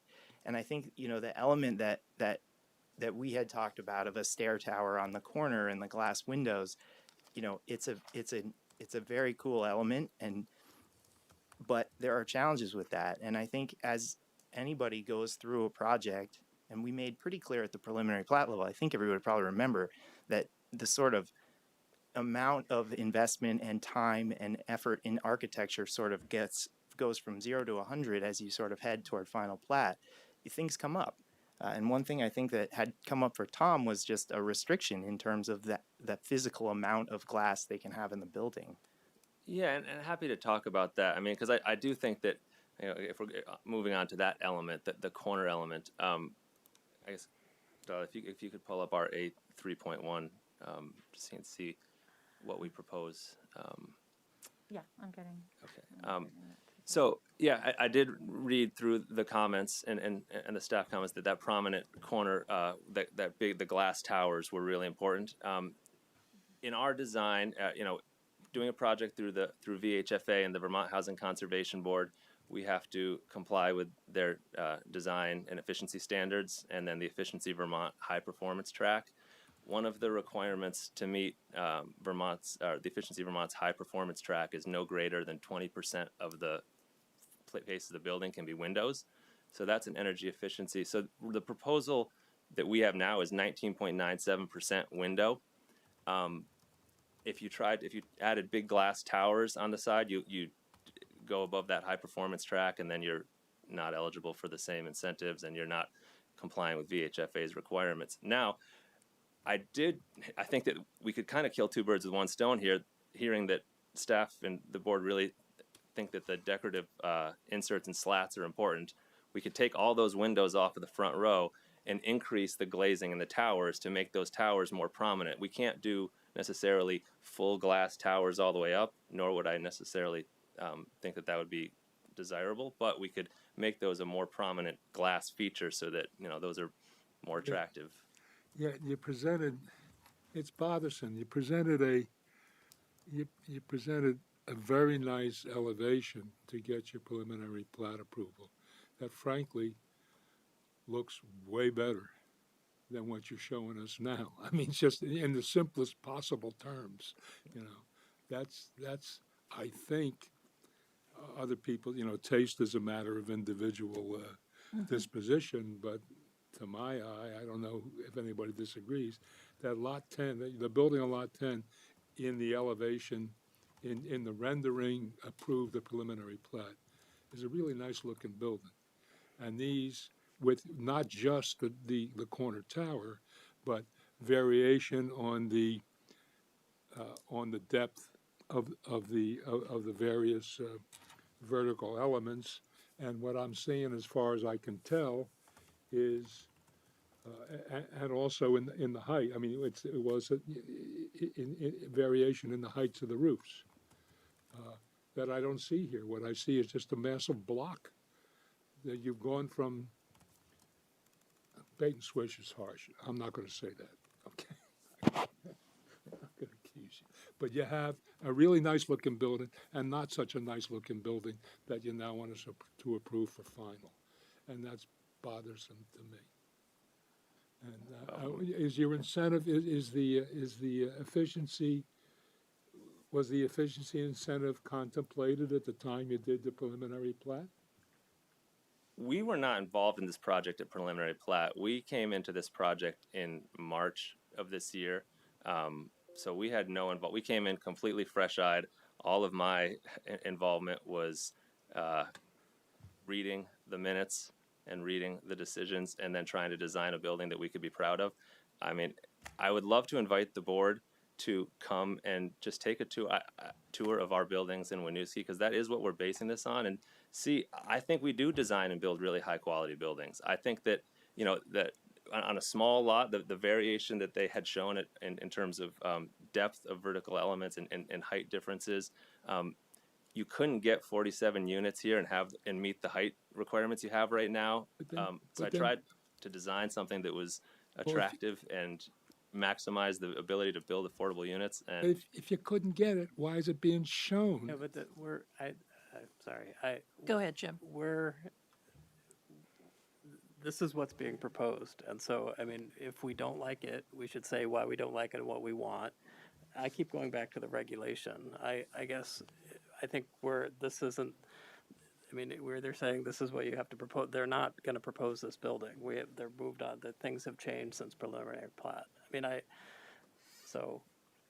think we look at the regulation, say what we want or don't want, and I think we just have to get past that. That's not what they're proposing at this point. We haven't given them final approval, so we can't make them re-propose the same building. So they did get a preliminary approval for a height waiver. Standard height is 35 feet. Buildings on lot 11 and 10 are allowed to be 56 and 55 feet if, based on the provision of high quality, varied, and complementary architecture for all buildings and landscaping. And then, you know, I read the preliminary plat decision to sort of further define what the expectations are for complementary, varied, and high quality architecture elsewhere in the decision. So I guess my point, Jim, is that the preliminary plat establishes some additional standards for this project. And so I would say I agree with always looking at the LDR, but I think we also need to look at the preliminary plat findings. In other words, were the conditions imposed at preliminary plat, which were quite specific, lawful? That's the only question. If they were, then they ought to be respected. They're very specific, you know, I beg your pardon? they're very specific. I mean, as far as well, then if we were entitled to impose them. well, are we not entitled? I mean, this is a question. Are we not entitled to change them at this point before at final? Yes, I guess we are. So they're different than the LDRs. They're not, right? I mean, what am I missing? Well, the board reached consensus on these findings. And to change them should be done with cause. And so if their proposal is to dramatically alter what was contemplated, maybe it needs to go back for a preliminary review. Mm-hmm. We can't, look, we're not going to kill this project. So what we're doing is what we do frequently is talk to the developer about. Yeah, I'm not saying we shouldn't. What the developer ought to do to comply with what the board said it wants. And that ought to be, well, we can't go back and deliberate and come back with a new design. You know, if they're not, so I think the discussion is entirely appropriate.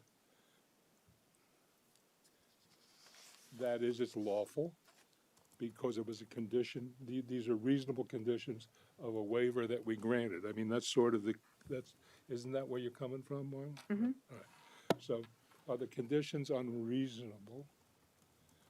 Were they lawfully imposed? Looks to me like they're reasonable, they were lawfully imposed as conditions of a waiver. But they aren't, can't they, I mean, I guess they're lawfully imposed, but they're not the final conditions that were set. I mean, can't we alter those at this point? I mean, that's. I think what I'm getting at is we can't redesign the project. If we want to modify something, this is a back and forth. If there's something, it's the developer's design that we have to rule on. All we can really do is say no. Yep. I don't think we can say yes if you. Well, and they've then changed. redesign the project for them. They've changed it. They've redesigned it. So And we're saying, hey, fellas, redesign it again to comply with what you said you'd do. What do you say? Other board members, any thoughts or? No one has any feeling about this one way or the other? Stephanie, I know, Stephanie's I gonna do. go. I'm just trying to think of how I want to word it. I mean, I liked the idea of, you know, like you said, okay, I can take away the windows at the garage, right, and put in the slatted ventilation that was in place at preliminary, and then take that glass and create somewhat of a variation of an entry tower that won't be identical to what was shown at preliminary plat, but still gives the desired feel that we're kind of looking for. And I would be willing to entertain that and say, okay, you know, we're looking for consistency that was kind of proposed previously.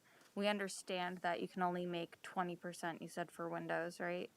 So, you know, within that constraint, what can you do? What can you propose differently that gives that feel and still meets your requirements? Well, wait a minute. The 20% is only a condition of a certain pot of money, which is an efficiency incentive. Did you have that incentive in mind when you did the preliminary plan?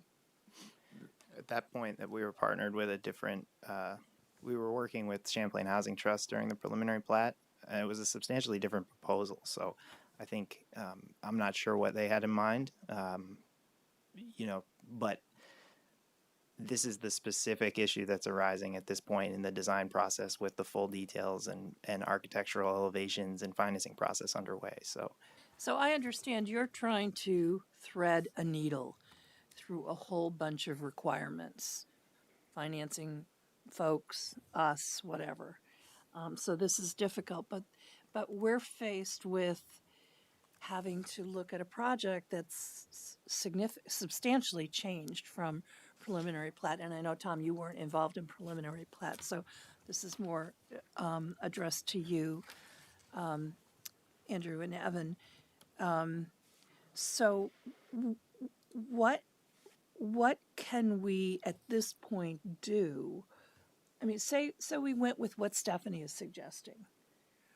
It still would require some modifications on your part. So what would be the process to get there in terms of your work, our work, whatever? I think, you know, I'll speak for myself or for O'Brien Brothers, but I think that would be the most useful thing that we could do would be to say, you know, here are some elements that we think need to be enhanced, or here are some ideas, and, you know, that we could come back with, you know, something that we think gets a little bit closer to where we were previously. Okay. That's right.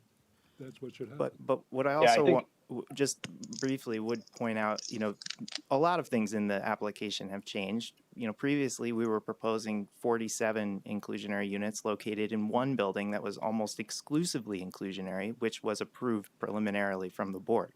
And so deviation isn't always bad. Now we have more inclusionary units in more buildings with more market rate units mixed in with them on different lots, right? And so I think, you know, to Jim's point, that it is different, but, you know, we have this proposal here now, and so we'd be eager to work with you guys on how to make this proposal work. Well, we've heard. Yeah, Sorry. Let's listen to what Evan has to say. Go ahead, Evan. And then. Yeah, I was just going to say that I think that the goal was always to have four strong corners that created, a real it was placemaking on those four corners there. And I think, we're hearing loud and clear, and I'm not going to design Tom's building for him, but I think we're hearing loud and clear that the board would like that corner strengthened a little bit. And so I think that there's a creative way to, guide Tom's architects to come up with some ideas there. But I think, I 100% agree with everything Andrew and Tom have said, which is that, this is an iterative process, and, what was submitted at preliminary plat doesn't come out in final form at preliminary plat. It transitions over time, and, time has passed and other considerations come into play, including this energy efficiency requirement.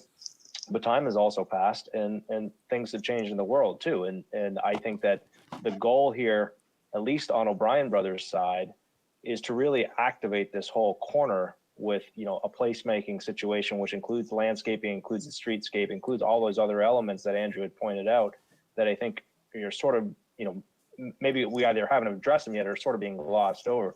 The vertical architecture is one piece, but the entire streetscape also needs to be considered here. Thank you, Evan.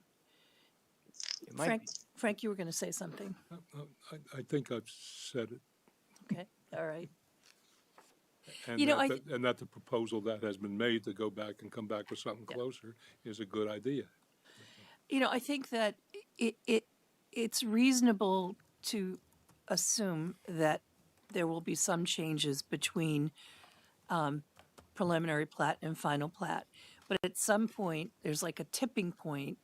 I mean, this is just me talking. There's a tipping point where the changes are so significant and material that it seems like a different project. And it strikes me that that's kind of what we're dealing with right now, that it just seems very different. Does anyone not agree with me? Am I reading it right? And I guess I have a question for clarification to the, notion that things change from preliminary to now. But I think my understanding is the difference on these design elements is that they are specific conditions tied to that height waiver. Is that correct, Marla? Or, Yeah, some of them are height waiver related. Other ones are discussion of streetscape. But yeah, let's see. I guess it's the height waiver. And then the other ones are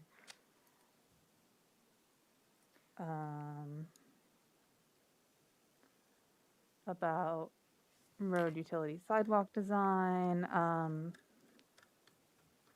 I'm just skimming quickly through the preliminary plat decision to find where those really specific things are discussed. Right. So I guess I just wanted to, make the difference of there's specific conditions versus the general what was approved, where there's variation, but there are specific conditions that have to be complied with. I don't know if that's a helpful point of there's variations in some components that there's flexibility, but that approval had some specific conditions that aren't being complied with currently. Is that accurate? I think Characterization. I'm thinking. I think I'd like to. We're a little bit in the gray zone, and I like Dawn's formulation. It's true that you can come back with some degree of variation between plat and final, and you've gone too far. It looks like universal. Although I don't know. I haven't heard everybody speak. Jim sounds like he's not leaning in the direction that I we might be in different camps. thought or more. We might be in different camps on this one. We may well be in different camps, but I wouldn't do it so hard and fast. I'd say do the best you can to get a lot closer. And if I could just ask, the way that I read the decision is it has to be varied and complementary and high quality architecture. Here are some ways that we would view it as those. And so I didn't see anything that said it must have X, and which is why when we talked about it, we made decisions like, let's replace those slats and decorative inserts with windows and see if the board likes that better. Now, if the board says, just go with what we said was going to be varied and high quality, don't come to us with this new thing that you think is also, varied and high quality, I would hear that, but I don't think that was the intent. I think the intent was that here's ways that you can do it. And if I would love to get more feedback from the board, kind of point by point, to help us with our redesign. Like, does the board say, yeah, we think that those slats and decorative inserts are much better. Please come back with that. We liked it then. We like it now. That type of feedback would be really helpful for our redesign, because all the changes, we made some changes, but we didn't make them, without reason. So to be able to explain why our thought process, say, oh yeah, I do like that feature, I don't like that feature, that would be a helpful process for us. I think that ought to be something that you could work out with Marla. I agree, and I think that if you go back to the conversation of the last hour, it seems like those four, I'll call them cornerstones around the intersection, that seems to be a theme of concerns that we have. I do have a question. Is it, and this is probably for you, Andrew, is it your thought that the other four buildings would not match, but be congruous with your latest design here? That's a good question. It's something that I actually wanted to mention, which was that, I think at the last hearing, at the preliminary plat hearing, and I know internally, with all of our landscape architects, and, with Tom and with his team, that, the sort of all 6 buildings looking identical thing we proposed at preliminary plat has sort of always been a question of whether that was the best way to build the development, to have all 6 buildings look exactly the same. And I think it has a little bit, of an institutional feel when all 6 buildings are uniform. And so I think, the proposal for the 2 buildings that are forthcoming from O'Brien Brothers is very much in line with the proposal from the preliminary plat in that style. It's not the same material, the same, form that Tom's proposing. And so they would be different, and they would be closer likely to the proposal from preliminary plat, which was our proposal originally, for those buildings. So no, I don't think the intent is for all of the buildings to now look like this. I think the intent is for the other buildings to potentially to look different than this, and for the buildings to have their own identities and to sort of use that in a way to help as well. But doesn't that violate the principle of common elements, but with some variation? I'm probably not using the right words, but I think we would not want to see 6 identical buildings, but we would like to see some integration. And doesn't that also violate the notion of that inclusionary units can't look that different from other units? But what specific elements, I guess, do we want to identify that we want to see across each building? So that way that, like, is it the entry tower? Is that really something that means a lot to us? And say, okay, on each of the 6 buildings, we want to see this tower. Or, like, I feel like that's the kind of guidance that we would need to provide to say, yeah, I agree, I don't want 6 identical buildings. But what are the elements that we want to see carried through on each building? So, and then they have the ability to vary other aspects of the buildings to make them unique. Well, I mean, I'll speak very directly to that, very simply. Look, what you presented at preliminary plat is a whole lot nicer looking building than what you're presenting tonight. And the elements that make it a whole lot nicer looking are the glass tower on the corner and the variation in the depth of the vertical pieces. Now, if you restored those 2 things, I'd say terrific. But it sounds like they can't. Well, I think that if you were... It depends what can't mean. The energy efficiency, for example, bonus you know, is a bonus. It's money. It's a requirement now. VHFA and VHCB turned that into the high performance track is now a requirement for applicants to VHFA and So you can't get VHCB. any of the financing unless you meet the energy efficiency. That's standard? how it's written at this point. Yeah. All right. So then you're proposed, then we're back to your, then it gets modified, you take away the ground floor windows and stick them in the tower, see what that looks like, but you can still do this instead of that. Right, and I think that's what they're asking for is what is it that we want What to are the thises? impose? And I'm answering only for myself, I don't know how the board sees it, but We brought up the preliminary Right. plat decision, Okay. which is on the screen right now.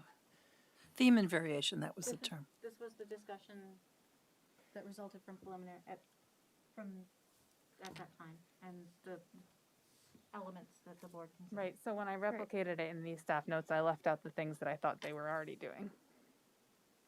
So this is the, Preliminary plat Decision. decision. right, okay.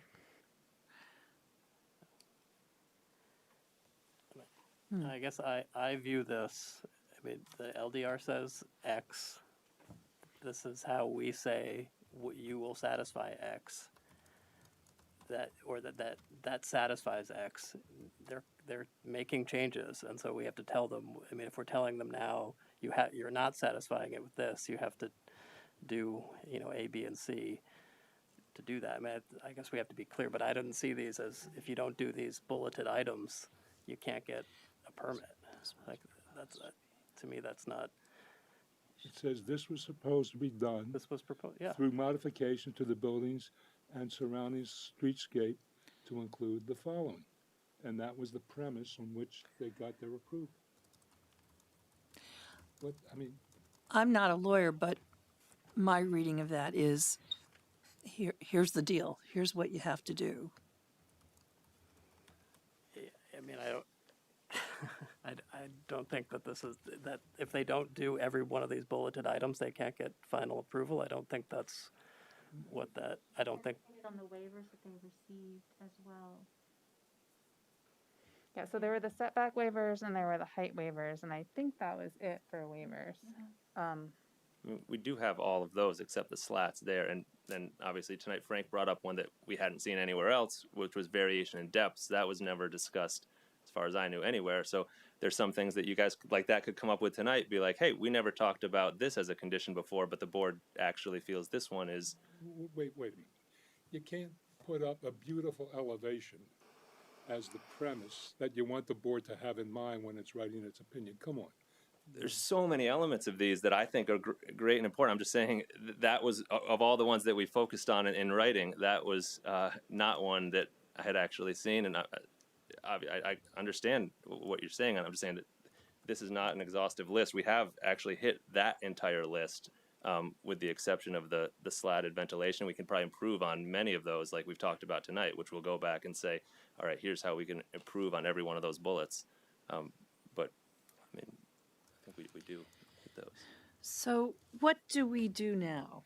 Well, I think that from Tom's most recent statement, it sounds like you're feeling like you have some direction from the board to enhance your adherence to this list plus the depth and height variations.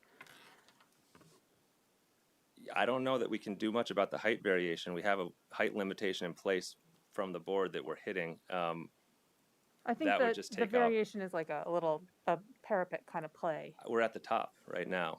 So But your building already has some play. Yeah, we can. I mean, there may be a little bit. We can't go.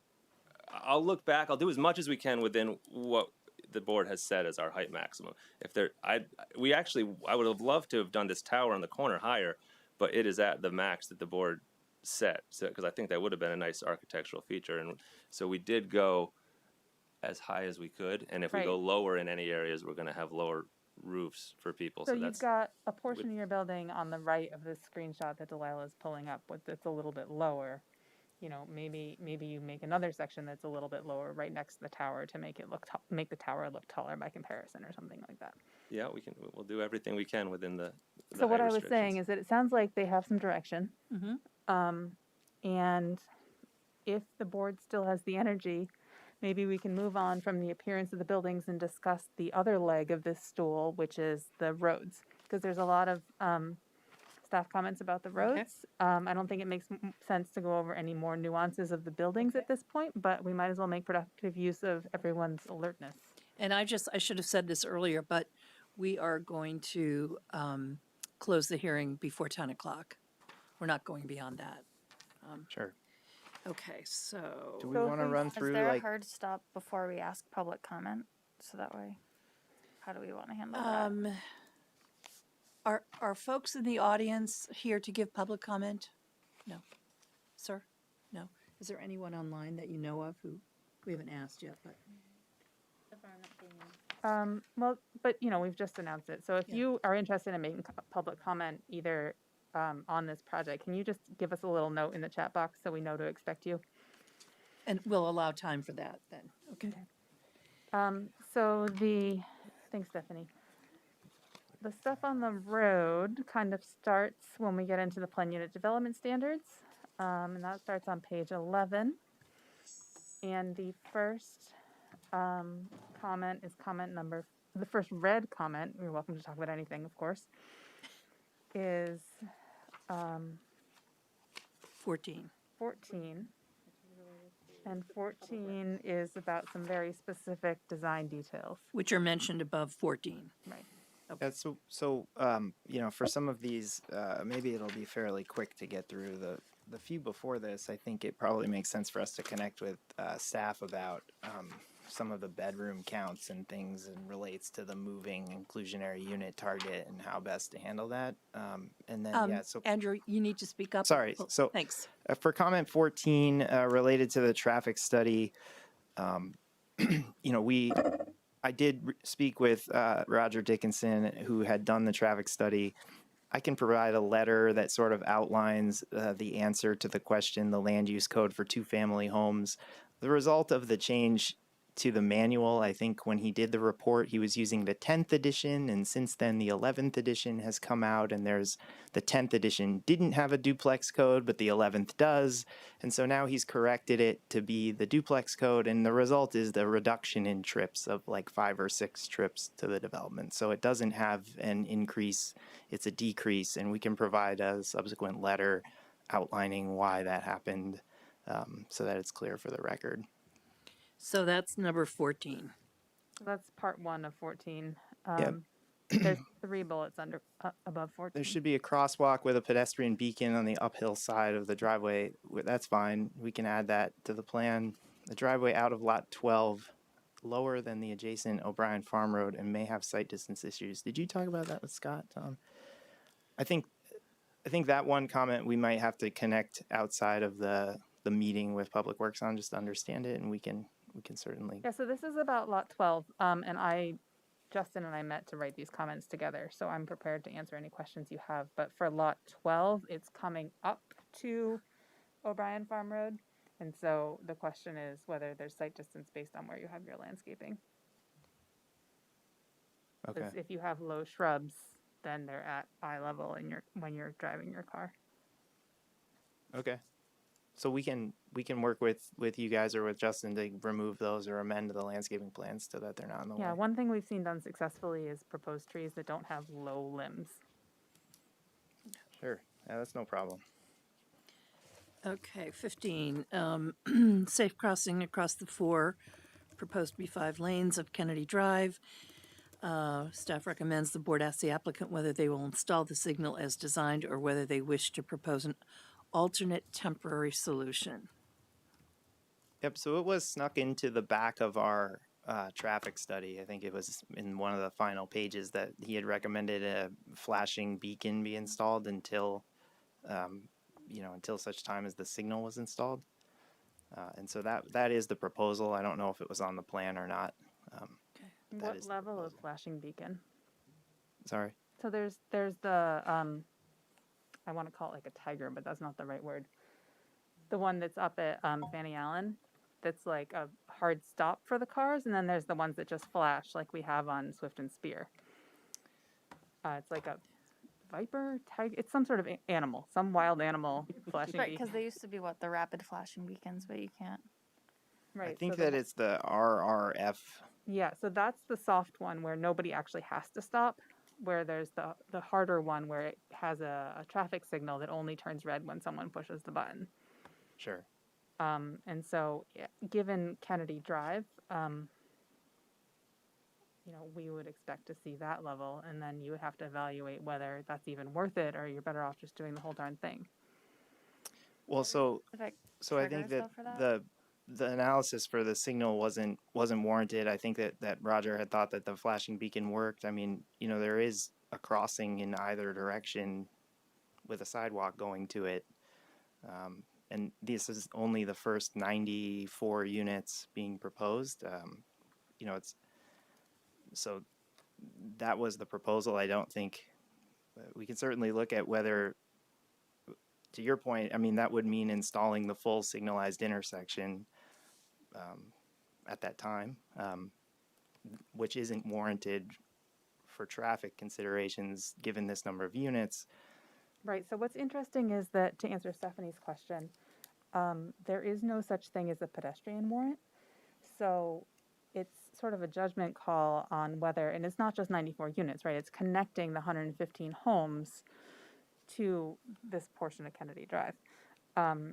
So you're making that improvement to the intersection by adding lanes. You've changed a 4-lane road to a 5 or 6 lane road, and now you have people who are going down a rec path to that intersection, not just the 94, but additional 115. One solution might be to not propose the crosswalk at Kennedy until the traffic signal is installed at a later date. I mean, the rec path goes to a sidewalk that connects to Kimball Avenue a few hundred yards up the street that has a signalized crosswalk. It would seem reasonable that folks could walk up there to cross Kennedy in the interim before the signal was warranted for the investment of installing it. Could you pull up, Delilah? I think it's page 27 or maybe 28 of the packet.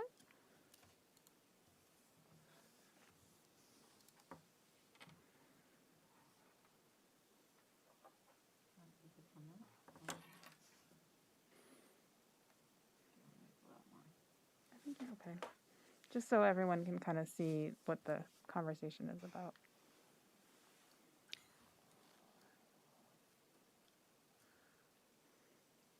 I mean, this is the board's decision, but Justin and my conversation, again, taking off my supporting the board hat and putting on my professional engineer hat, is that you're dumping a lot of people onto a high-speed road. So I guess my proposal would be to take the crosswalk out so that folks could walk up the sidewalk to the existing signalized intersection at Kimball Avenue to cross to the rec path. There's currently a sidewalk in both directions. In both directions, yeah. One heads up so that in either direction, no matter where you were going, you could walk to a signalized intersection and cross the road without going out of your way on a sidewalk or off-street improvement. And, we are warranting to put the signal in, and certainly in future projects, I mean, the next phase of this project, the 2 buildings that we'll be filing for within a few weeks, will be for an additional 200 plus units. And at that point, we would absolutely just be putting the signal in. So I think it's sort of a distinction without a purpose. But to tie the investment of that signal to the potential construction of one of these 2 lots for Tom, 44 units, to make that investment, it's not something that that I could commit to right now. I think we'd have to look at it and come back to you with a decision on that if that were the ask. That seems So- reasonable. So I've just been informed that we've allowed it on another project on Tilly Drive, so I think it's okay. It seemed what he's saying seems reasonable. Likewise, I agree. Because it's not that far, I mean, Right. It's about 1,000 feet to the intersection, so less But than that a you can quarter go of a mile. both directions, I think, so you don't have to go Yeah. out of your way to. right. Okay. Thank you, Andrew. Sure. Moving on to 15. Oh, no, I think we're moving on to 16. I wasn't quite clear what your comment meant Marla, I have a note here. What does this mean? Oh, sure. So this was just that Justin hadn't had a chance to review the wiring diagrams and all the thorny details of the traffic signal. And, you know, he's more qualified than I am to review like electrical conduits and stuff. So we were going to have him take a look at that. And if he had any major comments, provide them at a later hearing. But I also would recommend that there's just a condition that the thorny details be allowed to be prior to a zoning permit. Sounds great. Okay. I don't know anything about electrical conduits for traffic signals either. So. Okay. All right. Let's move on to the next page. Staff comment number 17. Can I just, Sure. before we got, because I think that dives back into some design questions. I think we skipped over comment 5, which was just that had some impacts on the number of inclusionary units. And I was wondering if we could potentially. I think that's when we began the discussion of lumping everything together. Right. And, right. Right. So 5 is now moot, right? That's why I wanted to make sure that there wouldn't be any minimum or maximum number of inclusionary units on lots 10 or 11. Just Well, what I had noted the board had said about flexible number of units is that we were going to look into what the rules allowed and talk about that at a later hearing. okay. Okay. So for lots 10 and 11, then this is now moot. There's not a Right. Okay. Thank you. Okay. So where are we? Is it 17? 17. Thank you. Staff recommends the board ask the applicant to describe the use of this area, as it doesn't seem to serve the building on lot 11, and that's the pocket park issue. Tell us about the pocket park, please. Okay, Are so we- do you guys have the landscaping plan? Could you Yeah. pull up? Probably take a second to find it though. I think it will help to have to have that in front. It's a small. I think it's page 34. Maybe 35. Either of them will show it. Nah, 34 shows it better.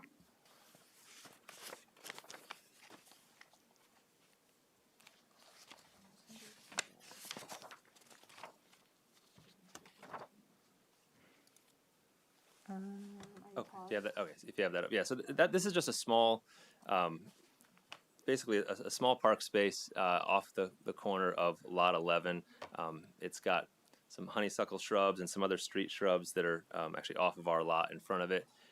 It's a small resting space associated with lot 11. It's the only lot 11 and lot 10 these two properties are all going to be non-smoking properties.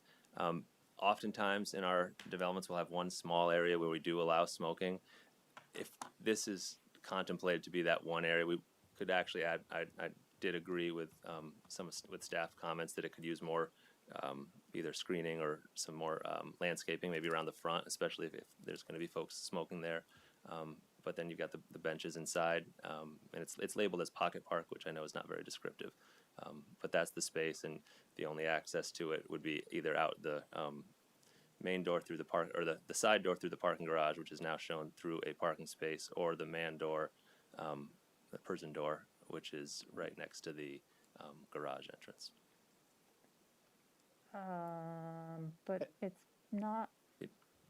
There's no sidewalk to get to it. Yeah, from the building. through the garage entrance, you would have to walk out the driveway, or through the main. You'd have to walk through that parking space, which that was another comment that I agreed with, making that entrance a lane, a walking lane, rather than a parking space.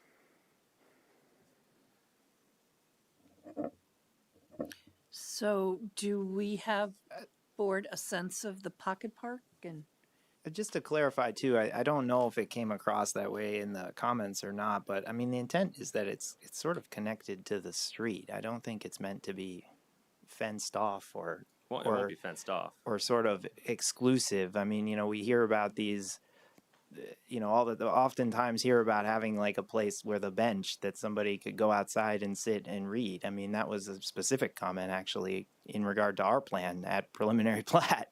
You know, where does a resident go with a book to just sit on a bench outside and read? And this is basically, you know, that's another use here, right? So I think that was the intent of the design, was to have a spot outside that folks could go and sit. You know, people from the street, somebody who's riding their bike or walking with their kids who wants a snack or whatever could also sit on the bench and give the kid an applesauce or whatever. So I think, you know, that's sort of the meaning of it.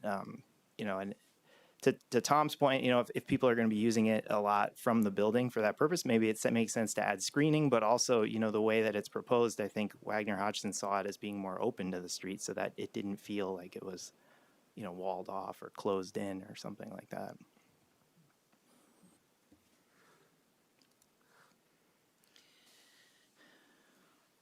I'm just thinking, is it the only place that people who want to smoke can go and smoke? We've designed buildings both ways, where we have a designated space on the property somewhere that's connected but somewhat removed from other commonly used areas. And we've had some where it's just no smoking on the property, you go to the street.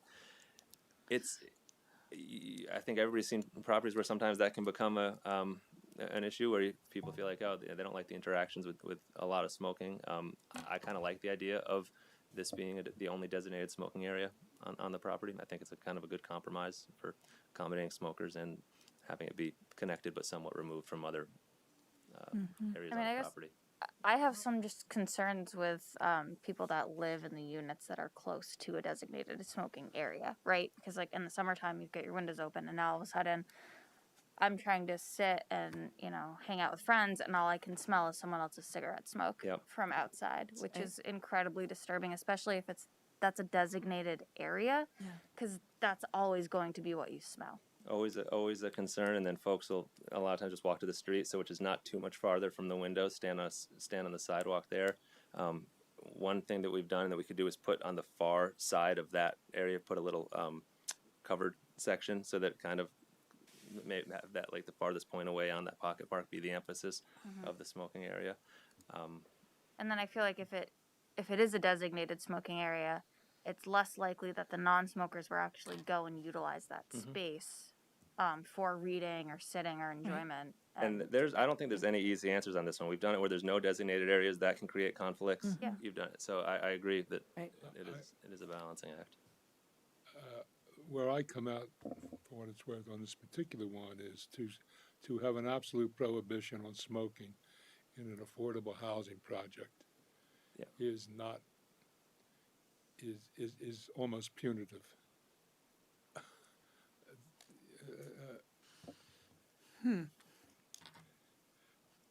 That's what I think. So you prefer to see the designated? I understand that it's offensive to non-smokers to have to even share an outside area in close proximity to smoking, but I think if we want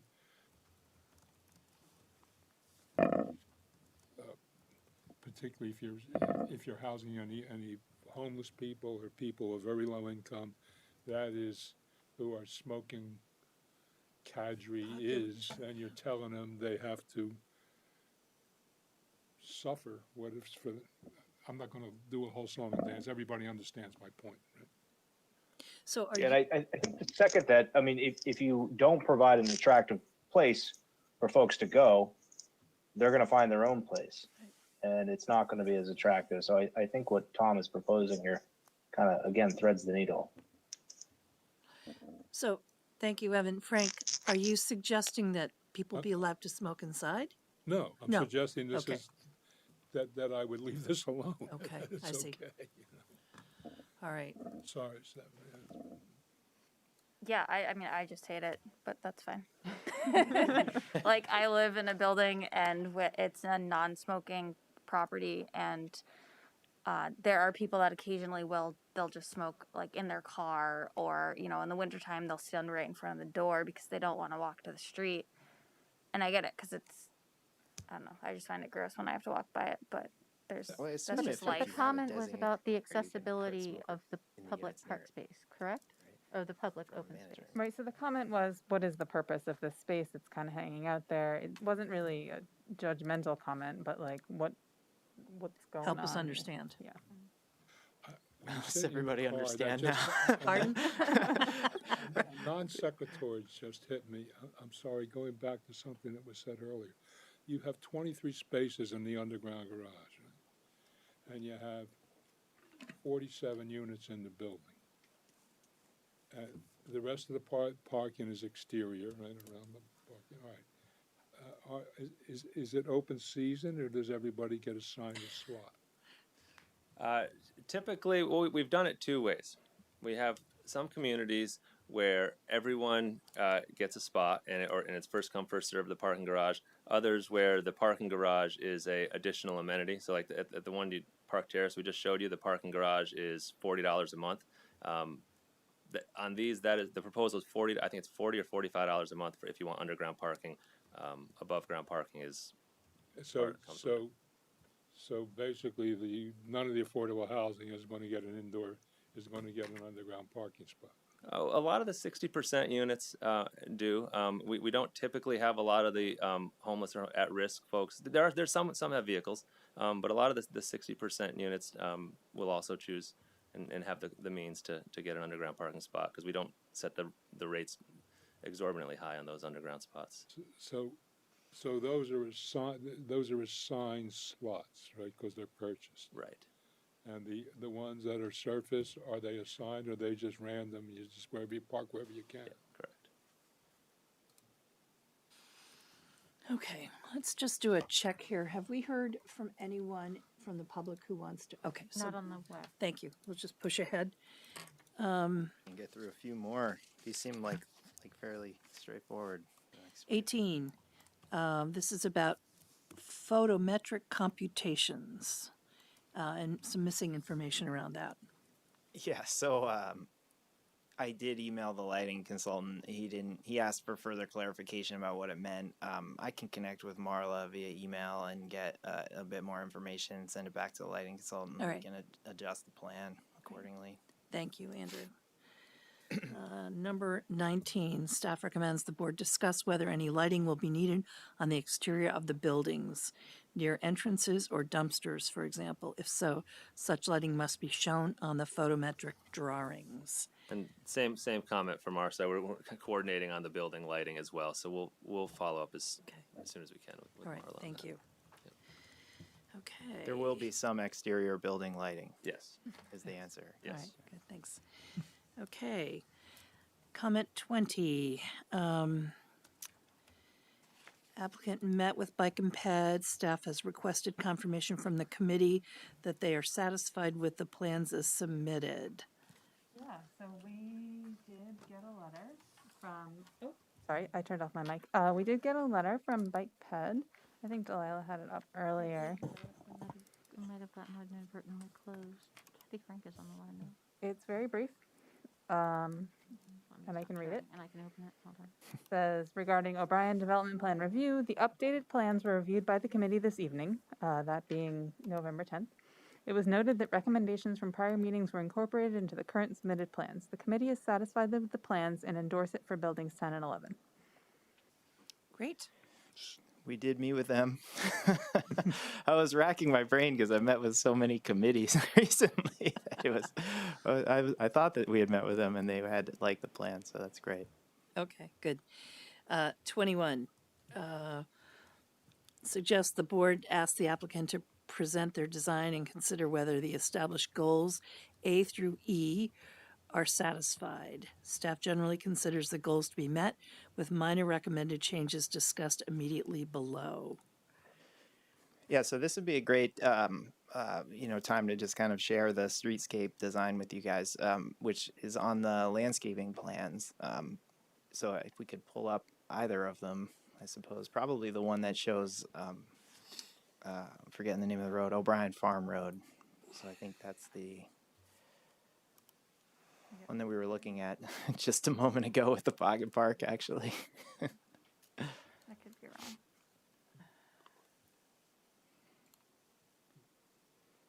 No. Oh Yeah, dear. that's kind of it. Yeah, right? so actually, even if you just kind of scroll down, it shows a little bit of the match line there. The sheet with the four-way intersection is probably the best one. 35. So right there is good, even how you had it. Down to 35. Okay, I well, think what he wants is to kind of show both pages, Okay, like you had it split does- between the Does two. this page do it, or is the other one better? so like the way that you had it, this is fine. We can look Okay, at this. I can just go for the back up time to this being. one. Yep. Okay. All right. And then scroll so you're showing half of this one and half of the one above. So just to kind of talk through what the issue was before we kind of get there, we had a previous road design in this area permitted back with the master plan.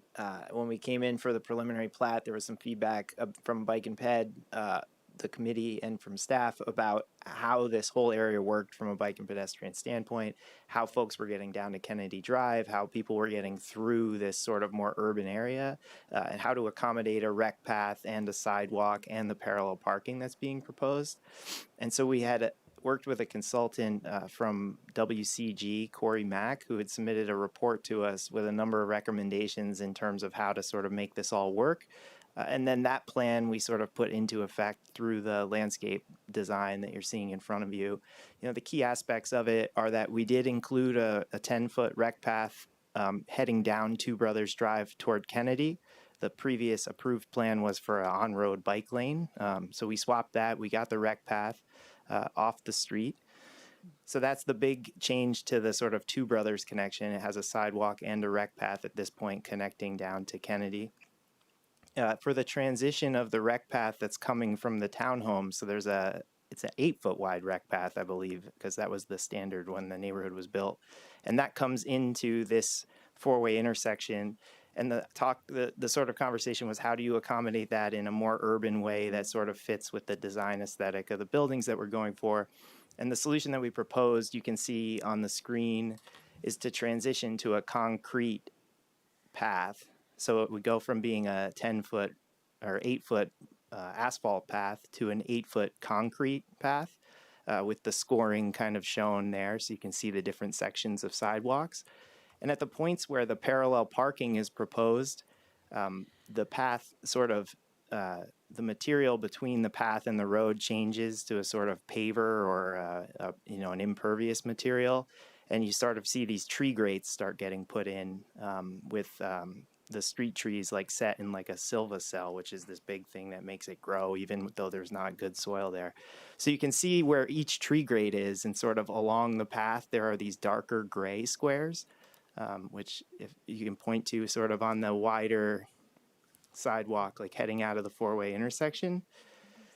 And those are colored concrete, so that's an integral coloring put into the concrete to create sort of a sort of feeling as you head through there that this is sort of not just a wide open rec path. It's sort of a safer, probably want to go a little bit slower. It's sort of a subtle cue to that. So that's a good shot. So you can see, the sort of, the 3x5 tree grate called out. You can see the integral colored concrete, and you can see the band, 3-foot wide colored concrete band between the sidewalk and the curb. So that's sort of your unloading zone for your parallel parking. So rather than put grass there that won't grow, it's a stabilized surface that folks can get out of. So we're really excited about it. I think between all of those elements, the raised intersection, so if you scroll over a little bit, you can see the central square of the four-way intersection is proposed as a concrete, so a dark gray colored concrete with brick, real clay brick paver crosswalks surrounding it, with flush mounted granite curbs set into the pavement to sort of create like a really nice four-way intersection there that's really pedestrian friendly. And you can see how it relates to the different plazas and stuff around it. So that was the sort of gist of the plan. We're happy to hear staff thinks it works. There's a number of comments here in blue. I went through them today. I think we probably would like to just sort of either talk with Justin or with staff offline about any questions we have for these, and then come back to you guys and just say we're in agreement with this as, amended or better understood, if Can that I works. ask that we talk about just one of them? Go ahead. So the one about perennials in the right of way. And this comment is echoed by our city arborist as well. The city, and we also talked to the city manager about this, the city doesn't have the resources to maintain perennial plantings in the city right of way. So as the board is looking at these plans, the city is going to say, we're not going to consider these. I mean, if they want to plant them, it could potentially be throwing away money because then we're just not going to maintain them.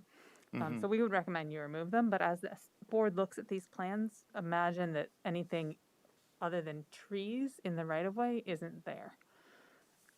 So grasses, little shrubs, flowers, that kind of thing. We don't have the resources to maintain that kind of stuff. Yeah, and that's one of the items, frankly, we'd like to better understand because, I mean, I don't know, at least for our part, for our buildings, I don't think we would mind maintaining 5 or 6 plants on the corner to keep them looking nice, for the other 4 lots. So I don't know if that's an option or not, but that's one thing that we wanted to talk about. Whether, I presume if the lot 10 and lot 11 is maintaining the bushes on their property, that the 3 or 4 in front of it wouldn't be a big deal. But Work something out. So if that's an opportunity, we'd like to talk through that. But if not, then they'll get removed. Okay. And I think in large part, we just like to go through all of those questions, and I think we can spare your time and just come back and say, hey, Public Works and staff and us are all in agreement. Madam Chair, I have a quick question. Sure. The scored concrete square, do we have, or do you know of examples in Vermont or other New England climes? Only because over the years you see people trying to do different colored pavers and they look great when they come in, And same thing with bike lane markings with the bright green, and then give it a year and cars and stuff, and next thing you know, it's an eyesore or something. So. Absolutely. Carolyn might know if she's still on, but I can say that a lot of the... I am still on if you want me to sure. respond to that. Carolyn, it's Dawn. Let me just swear you in. Yes. Raise your right hand. Do you solemnly swear to tell the truth, the whole truth, and nothing but the truth under penalty of perjury? I do. Thanks, Carolyn. Go ahead.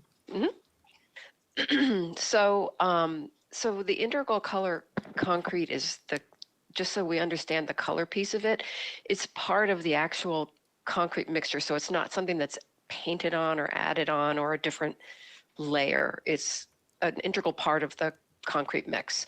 So that's not going to change. I believe there's some similar items at the Davis Center that get driven on all the time. Our office doesn't have a concern with it, but we can certainly look into it more and come up with some more examples if you'd like to see some. Or even some photos would help. Yeah, the photos or other, I don't know what the specs say or. Well, a really great reference for what this integral color concrete looks like is the new City Hall Park in Burlington. So if you walk around that park and look at the sidewalk, you'll notice sections of dark gray and light gray that sort of give it this really nice feel. And that's a similar sort of feeling as to what we're proposing here. Good to know. Yeah, and is there examples of the scoring too? Because that's a potential, what's the word, impact point for a plow, and it'll look clean when it goes in, and will it start to spall where the scoring is?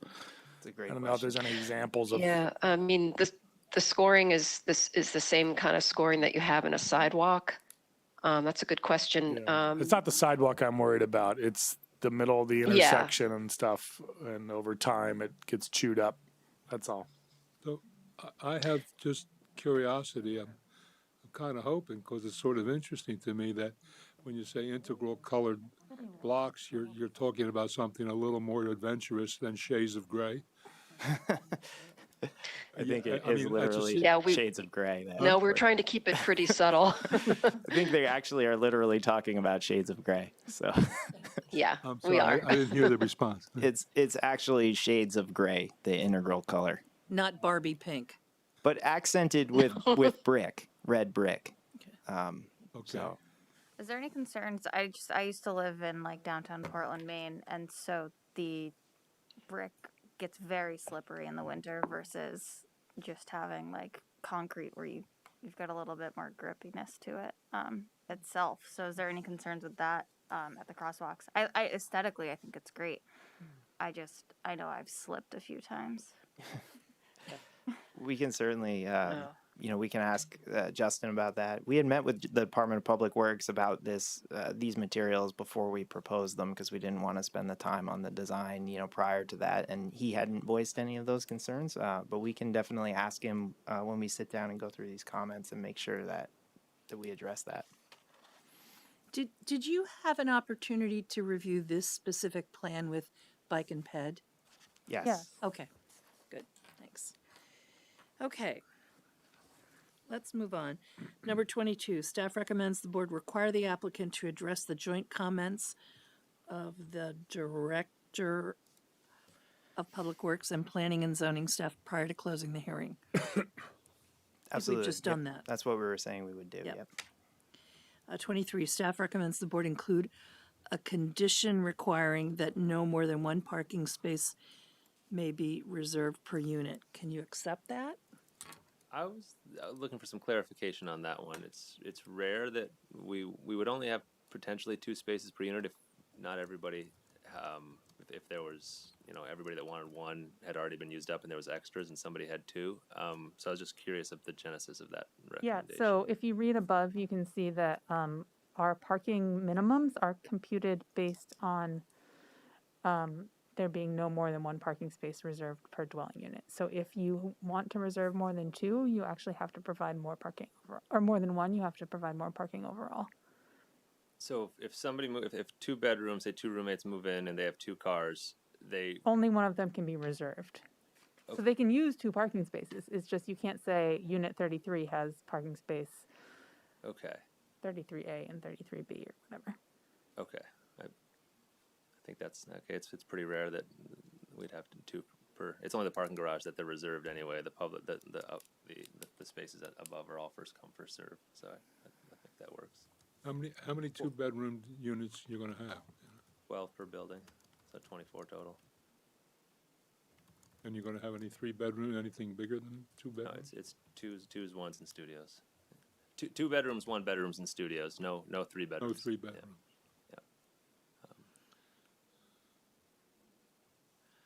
Okay.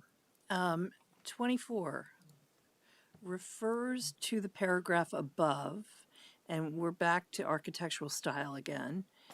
And I was having a tough time understanding this, Marla. Could you clarify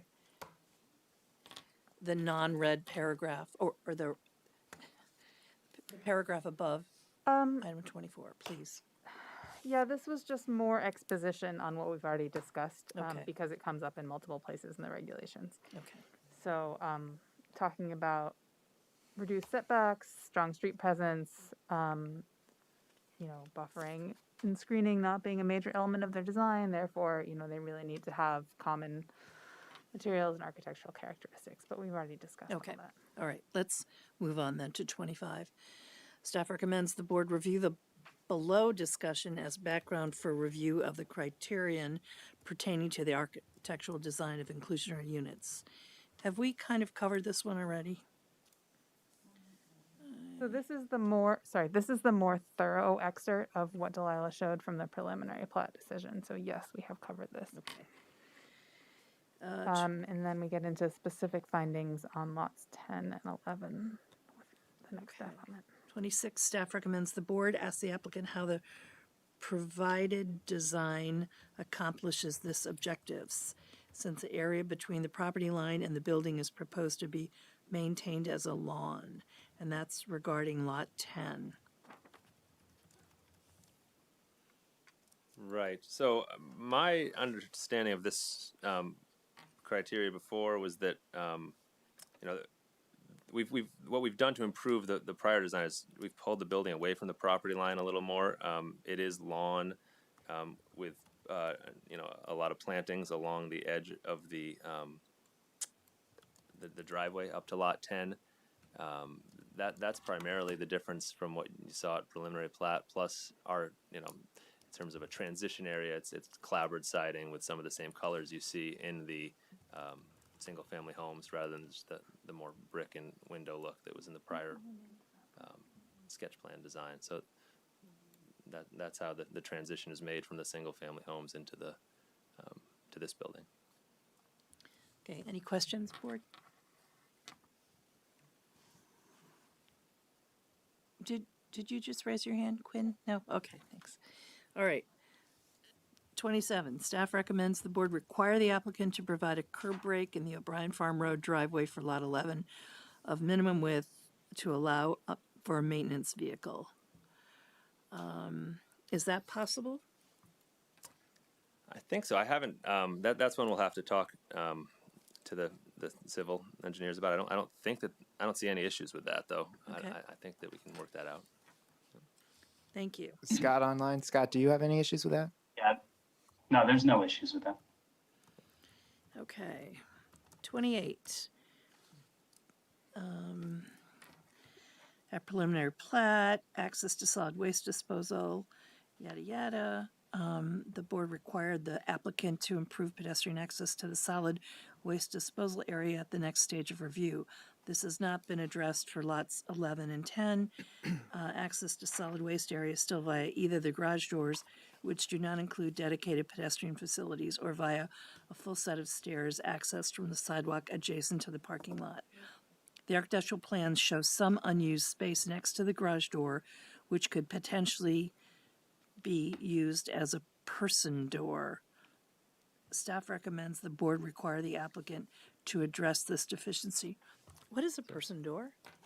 Door for Or a normal A door. normal door as normal opposed to door. a garage door. Oh, I see. Is that, did you refer that earlier, a man door? I slipped up and I called got it a it. man door, Okay, and then I got it. corrected. Thank you. All right. That might have been me. My apologies.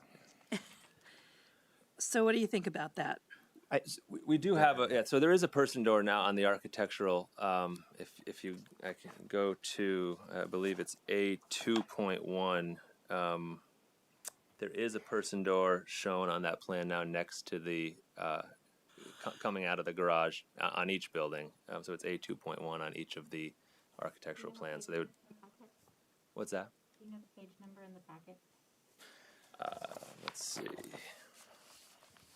I don't think I do actually. It's page We're 40. down a little bit. I think it might just be down a little bit. There you go. Right Yep, there. there we go. So that person door up a bit from where you're right there.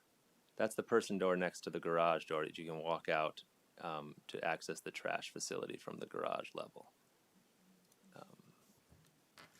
So can you sync up your plans to clarify that, and we'll go back to this when we see you again? Okay, so you're, you're saying the civil plans, you're not seeing that same the door on the civil. Is that the question? I think so. Yeah, there's no walkway shown, which is Yeah, we can fix. we will add we'll add that walkway and door so that you exit that person door, go straight to the trash facilities on each of lot 10 and 11, and we'll make that adjustment on the civil plans to reflect this door here. So we'll revisit this once the plans are synced up to show it. Yeah, I think the short answer is it is the case that there's a door just outside the elevator that goes to the garbage. We just need to get it clarified and get it on all the plans. Okay, thank you.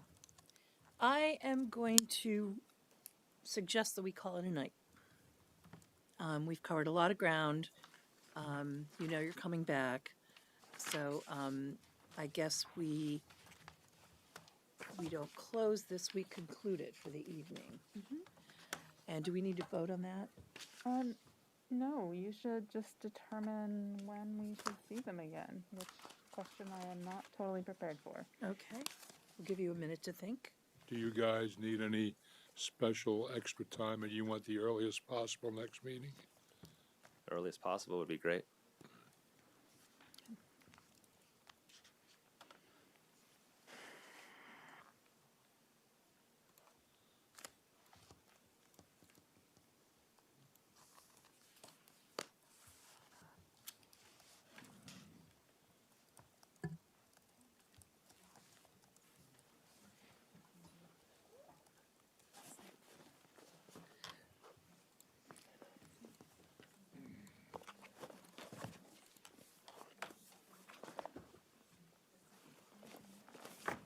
someone supposed to jump up and say, sit down?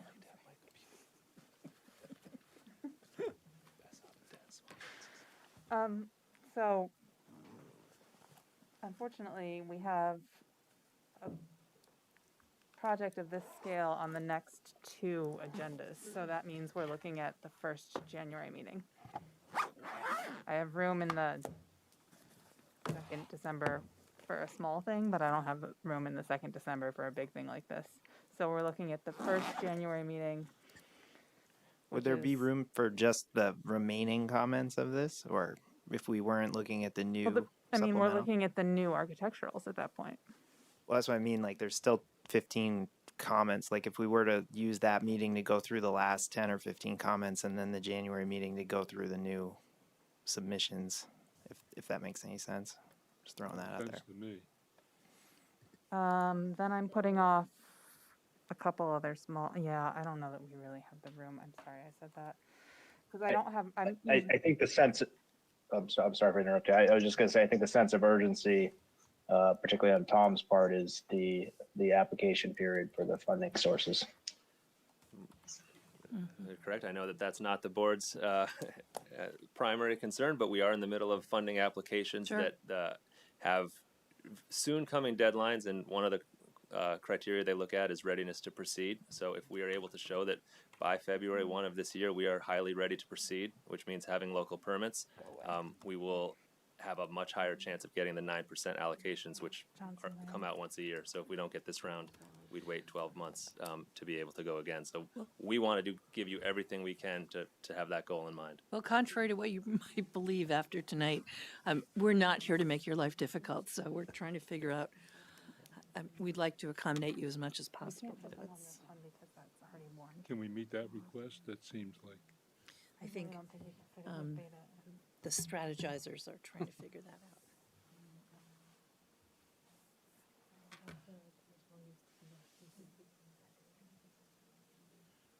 Bear with us. I don't love the camera angle with me. I saw myself on the TV. And Oh, did you? yeah, it's not good. Is your vanity showing? Well, you see me on the TV, and I'm like, oh, if I sit like this, They look better. So I think that what I can do is I can put you on the first January hearing and give you most of the night, because the other two big projects that are in the hopper, I will tell them, thank you, we'll see you again in 2 meetings. But I just don't think it makes sense in terms of workload for us and also for the board to put you on the second December meeting. So to remind myself, because the beginning of the year is all kinds of screwy. You might not even be reached if you were put on the second December meeting. It might not. We might not get that You far. might not is even what get she's that far saying. that night to get to your item number on the agenda.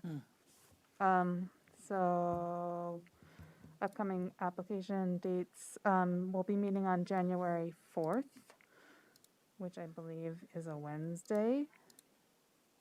Nope, it's Tuesday. We'll be meeting on January 4th, Tuesday. So that's the earliest I can really do it. Happy New Year. Okay. 2022. I'm sorry. 2022. I mean, with interim zoning ending, we had A flood. yeah. A flood of applications. I'm grateful you got in before the flood. They're probably not. Well, otherwise they'd Yeah. be jammed up in this backlog that is everybody else. Right. Well, we'll do everything we can to. Yeah, and all the we'll, issues resolved. we'll continue talking and have everything clean, as clean as we can by then.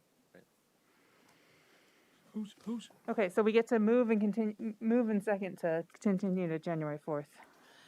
Please. I think, let's take Frank's question first. well, I was just going to ask them, who, because I don't know how it's constructed now. Who is now, I forget what they call it, the executive committee, who comprises the committee that awards the 9% credits? So that is the VHFA. I think it's the Board of Commissioners. I think that's what they're referred to. Exclusively, well, there is a board of And commissioners. They are also the tax credit committee? It I used to be believe that different. it's those folks that allocate. I mean, I know the individuals who have the votes on that committee, what their actual title is, whether it's I think it's the Board of Commissioners and not the Joint Tax Credit Committee that actually does the allocating. I think that's the correct. So, don't forget your glasses. Would somebody please move that we continue, thank you, this hearing on January 4th? Motion with. Pardon? Motion it. Thank you. Second? Second. All right. Any discussion? All in favor of continuing this to January 4th, say aye. Aye. Opposed? Okay. Happy New Year. Happy New Year. Thanks so you. much, guys. Really appreciate it. Appreciate the time. Thank you. Thank you. Minutes and other business. Sorry. Is there any other business? No? Okay. Minutes? Well, we don't have to do them. Yeah, let's put those off. Okay. Yeah, it's late. Yes, thank you. Great. Thank you. Thank Yeah, you, guys. I'll do my Nice seeing everybody in person. This conference is no longer being recorded. I ordered them online. I love them. Okay. Stop recording. I did stop recording.